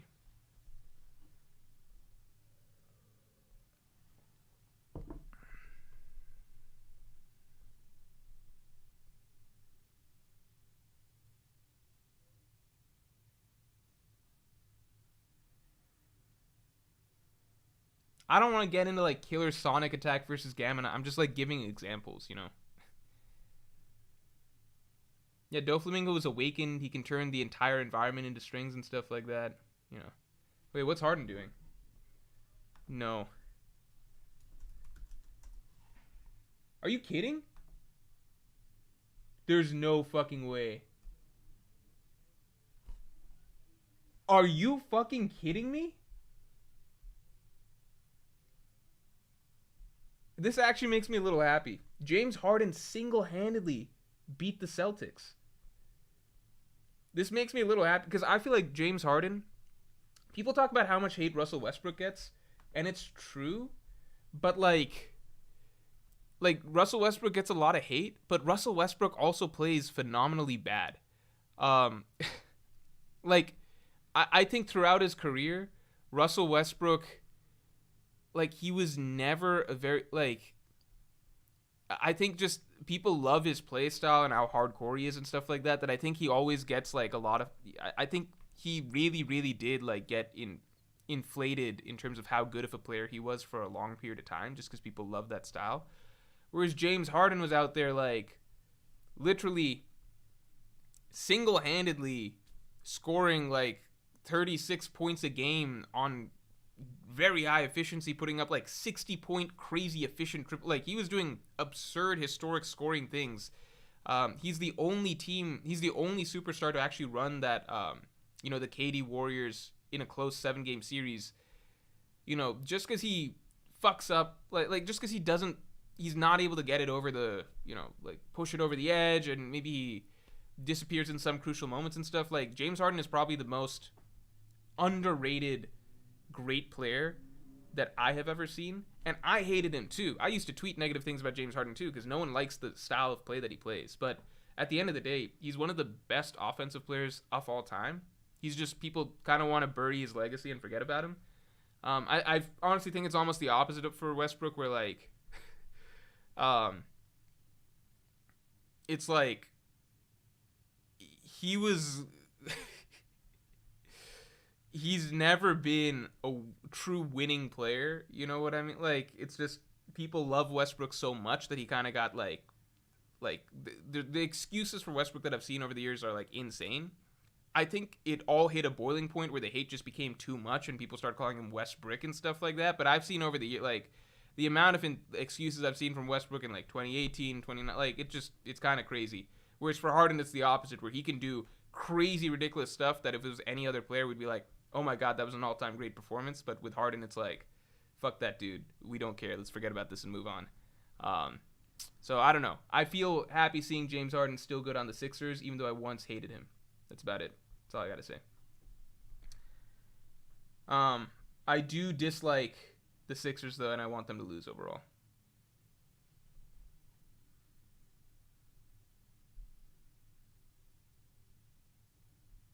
I think the Westbrook hate has become too much now. It's just, I've seen for a long ass time, like, there's just no excuses for the level of terrible Westbrook has been for the last couple of years. Yeah, Ender Aonami says, "Real talk. Give any other like it's like the two opposites basically. Give any other player Harden stat line and he's a media darling. Exactly. If Steph was doing the stuff Harden was doing, people would be like, put him in the convo with Kobe and Jordan and shit like that. Like, you give anybody else Harden stat lines and everybody's like gushing over it. But with Harden, it's like, well, we don't like his play style. We just don't like him. So fuck that. With Westbrook, it's like he can put up abysmal efficiency, like really, really just like be a shot chucker, go like 4 for 20, but then you'll have people like gassing up what he did. He was like, yeah, but he really fucking hustled and like he got these rebounds and stuff like that, and like, you know, his motor was really important and shit. Like it's just night and day. It's just with Westbrook, it eventually got so bad, and it was on the Lakers too, where like all eyes were on him. It just got so bad that the excuses just stopped flowing, and people were just like, fuck this guy, fuck him, he sucks, blah, blah, blah, blah, blah. And I thought at that point it's too far. But it's just, you know. I don't know. Okay, I kind of want to watch the Nuggets Suns game. I still hope the Celtics win. Wait, who was the 2 seed with the Oh, was this a home game? Were the Celtics a 2 seed?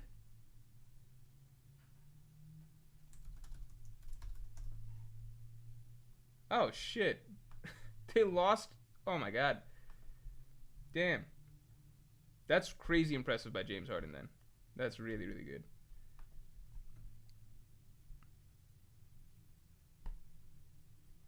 Yeah, I'll just say this real quick. Like, if James Harden is playing like himself, like his old, like, Houston Rockets James Harden self, he is way better than, like, that version of Harden is way better than Jason Tatum, Jaylen Brown, and Joel Embiid.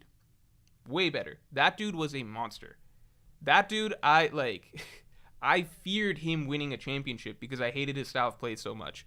I was literally watching him lead a Rockets team that had no business, like no team had any business keeping up with the KD Warriors. I watched him lead a Rockets team, you know, with Chris Paul really pulling his weight as well, obviously, to take that team to 7 games, which was absurd. I watched James Harden, one of the craziest games I ever saw, and maybe one of the single most impressive regular season games I've ever seen was a rematch after they lost that, like, with the Warriors in the regular season after they lost that 7-game series. And Harden, I think Chris Paul wasn't playing, so it was just Harden by himself versus, like, the fucking Avengers, the fucking, like, broken-ass Justice League that was the KD Warriors. And, like, he not only, like, went blow for blow with them, like, the entire game. He should have won the game. Then KD did this bullshit where he, like, I don't know if you guys remember, he stepped, like, 50 feet out of bounds. The ref pretended not to see or whatever. Through some bullshit, the Warriors were able to, like, stay in the game. Like, he was so absolutely wrong because, like, he went hero mode the entire game. Like, bullshit, out of bounds call from the ref or whatever, gave Warriors a second chance that they didn't fucking deserve. I would have felt so pissed if I was, like, a Rockets fan. So then it goes to overtime. I'd be so furious. But then Harden just beats the shit out of them in overtime and hits, like, one of the hardest shots ever against, like, one of the best teams ever, just to win a game that he should have already won in overtime against, like, Draymond and Clay. Like, dude was really, really, really fucking good. Like, that was one of the best game winners, period. Dude was really good. Mr. Super, let me see.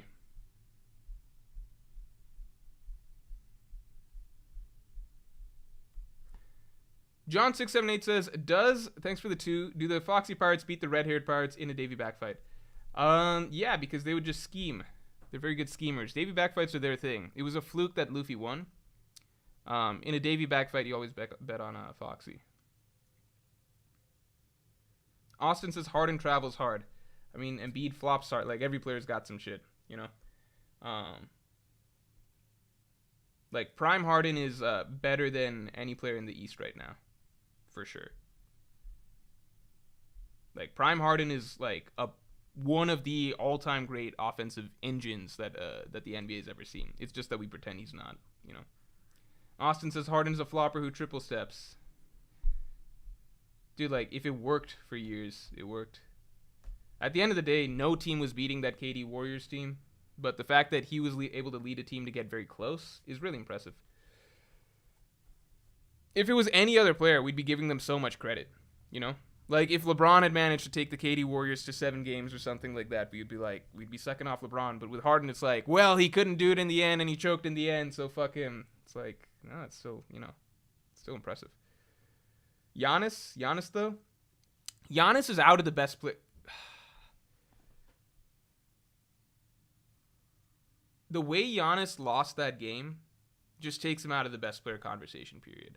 I'm not saying Prime Harden's in the best player conversation in the current NBA or anything. I'm just saying, like, my opinion on Giannis is just, like, the reality is he did get exposed hard for still not having certain key basketball skills that in certain circumstances, you just need to be a good you can't just be physically bigger, stronger, more, like, longer, more athletic, right? You just need to be a good basketball player. You need to be able to hit free throws. You need to be able to hit jump shots. He couldn't even hit hook shots. His hook shots weren't even falling. You need to make good passes, good decision making. You can't just be playing like people were saying hot potato, just trying to get the ball out of his hand. Like, you can't. When Giannis is dominant, he's really dominant, but he's not in the best player conversation at this point. He just isn't, because there's too many holes in what he is. He's really good at what he is, but he's not in the best player conversation at this point. Dream says, top 3 favorite One Piece characters. I'm going to do not in the Straw Hats. So let's say, not in the Straw Hats, my top 3 favorite One Piece characters are...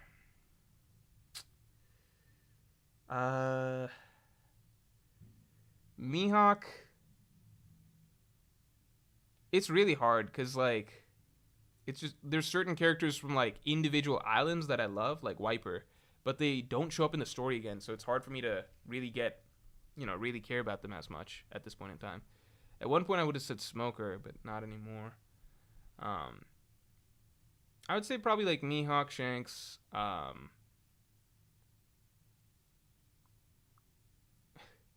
Is it lame if I just go Mihawk, Shanks, Whitebeard? I think they're all great characters, though, is the thing. I mean, Mihawk, it's more just honestly because of the cool factor. Shanks, I think, is a great character. Whitebeard, I think, is a great, great character. And they're really prominent in the story. They're very pivotal figures. Yeah. There's lots of individual island characters that I love. It's just that they're not in the story that long, whereas these characters kind of have an overarching impact on the story, like we're still getting flashbacks to Whitebeard and Whitebeard shit. Like I could go Wiper, I could say Hero Look, but it's just we only get to see them for so long. So the memory of them kind of fades a little bit. Let me think if I'm missing anybody. I could say Blackbeard. If we're going villains too, I could say Blackbeard. I'm gonna stick with that for now. I had a Kainu in there for a bit too. Useless Captain Mid says Harden Bin said it. Giannis's game is just running and dunking, no bag. Yeah. Masan Rasat says Midhawk doesn't have any character. I would agree that Mihawk's it's kind of just a cool factor, but at the end of the day, like it's fine to like characters just because they're cool. I see people, like there were people by the end of Marineford who were saying Marco's their favorite character. Marco, we barely learn much. We see very little of his character over the course of Marineford, but he's got a cool ability. I don't fault people for liking Marco. I've seen people say Kizaru's their favorite character. It's like, well, there's not much to Kizaru, but if you find him cool, you find him cool. I would say Blackbeard and Akainu, for including villains, are my two favorite villains. Man, Smoker really used to be my favorite non-Straw Hat character, period. It's just I can't view him the same now. Is there anyone else? Young Smokey VP17 says, I disagree. Prime Harden still wasn't better than Giannis, but it's not a huge gap. I would, I'm probably going too far. Prime Harden wasn't better than Giannis. Giannis is special, obviously. Prime Harden wasn't better than Giannis. Okay, let's say anybody remaining in the East, Prime Harden is better than. Caveat. Jimmy Butler is some weird fuck. Okay, think about this for any time I make a basketball statement from here on out, from now to the end of the playoffs. Any blanket basketball statement I make, just assume that Jimmy Butler is not included in that. Because he's just too I can't place him at all right now. I need to see how things play out again. Because there's times, like last year, I was like, holy shit, Jimmy Butler is better than Jason Tatum by the end of the playoffs. And I did think that by the end of the playoffs. I was like, he's better than Jason Tatum. But at the end of the day, he lost, and like, he's just not as consistent with what he does as some other people. So it's like, you never know which Jimmy you're getting. Like, Jimmy at his best is a fucking freak. You just never know which Jimmy you're getting, right? For all we know, he could just be terrible the rest of this round or something like that. It's hard to complain. So, compare. So, I don't really know. Jimmy's just this weird exception. Don't ask me about Jimmy, but we'll see how far he gets and how long he keeps it up. Prime Harden is the best out of anybody left in the East. That's my statement. Not in the West. In the West, if I had to say best player to me in the NBA right now, it's Steph Curry. That's who I've got as the best player in the NBA right now. Like, overall.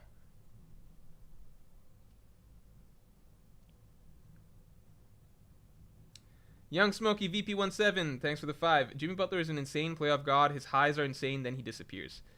Yeah, but even in playoff games, he's like, you remember the really good ones, but then there are ones where he's just not quite like I remember in the 2020 finals, he was like, I remember he was crazy. I was like, he had 2 really crazy performances, and I was like, I got the impression that he played like that the entire time, but he really only had 2 really crazy performances. If I look at the overall series, it wasn't he had lots of, mid games basically, or like not so good games. So it's hard to say. He's like, his best is stupid good, basically. It's just how often do we get it? Ipro Gaming 3D says, who do I want to win it all? I would love for the Lakers to win it all.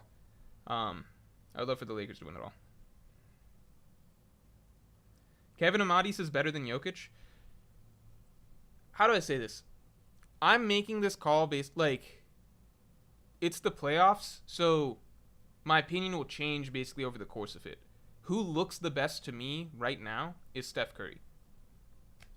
If by the end of the season we're looking at Jokic holding the trophy, Jokic will probably have done enough by that point that, maybe he looks like the best player or something. If you asked me right before the playoffs started, I would have said, I assume Giannis is the best player. At this point in time, with what we've been seeing so far, it's like a combination of things. Like, what they've been doing so far, how this lines up with what they've been doing in the past. So, like, Steph Curry last year in the finals as well. I'm like, this seems like a solid continuation of the same level of play. That looks like the best player in the NBA to me. If Jokic, if his level of play drops in tighter moments or something, like, he already went through tight moments, but if his level of play doesn't keep up against harder opponents, if Jokic rises more and more to the occasion and stuff, maybe we got a different conversation. I don't know. Scourge777 says, who is stronger, Anime Zora Green Hockey or Advanced Conquerors Hockey? I think I don't really know what the green hockey shit I'm seeing on the Twitter timeline is, but like, it looks bad to me. That's all I gotta say. But I'm sure in the actual fight that he has with King, like the finale episode of it, I'm sure it'll look good. Gohana PBR says Lakers going 2-10 and then winning would be amazing. It would be amazing. Like, yeah, Lakers might not win it all, but I honestly think that they have as good of a chance as anybody left right now. Because I think that there's no favorite at this point in time. I think that there's certain teams I'm just like, yeah, they're definitely not going to win. No, the only team that I'm like, they're definitely not going to win the whole thing. The only team is the Knicks. I'm confident that the Knicks are not going to win the whole thing. That's the only team I'll say that about. Everybody else, I'm like, man, I could see the Heat winning. I could see the Celtics winning. I could see the Sixers winning. I could see the Nuggets winning. I could see the Suns winning, although I would hate it. I could see the Warriors winning. I could see the Lakers winning. I could see any of the 7 teams winning. The only team I don't want to win is the Suns. So 7 out of 8 outcomes I'm okay with. Team I would love to see win, Lakers. I would love to see the Nuggets win. I would love to see Warriors winning would be cool. I saw it already last year. Like, I don't feel like I need to see that again. Like, I feel like there are, like, I don't know. The Steph Curry fan in me has already been like checked off. Like, all right, he got his Finals MVP. Let's make room for LeBron. Let's add, like, some more stuff to LeBron stuff. But let's see.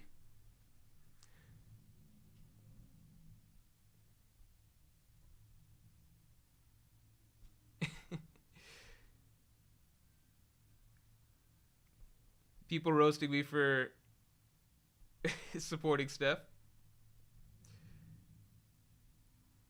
I mean, I'm calling it like I see it. He looks like the best right now. Between his performance from last year through this year, um, and honestly, like what he was doing even in 2021 when he had a terrible team, like across this stretch of time, I could see him basically being like the best scorer in the NBA and like probably the most likely to like push a team over the edge in like difficult series or tight games and stuff. Just because he's just like nothing really shakes him at this point.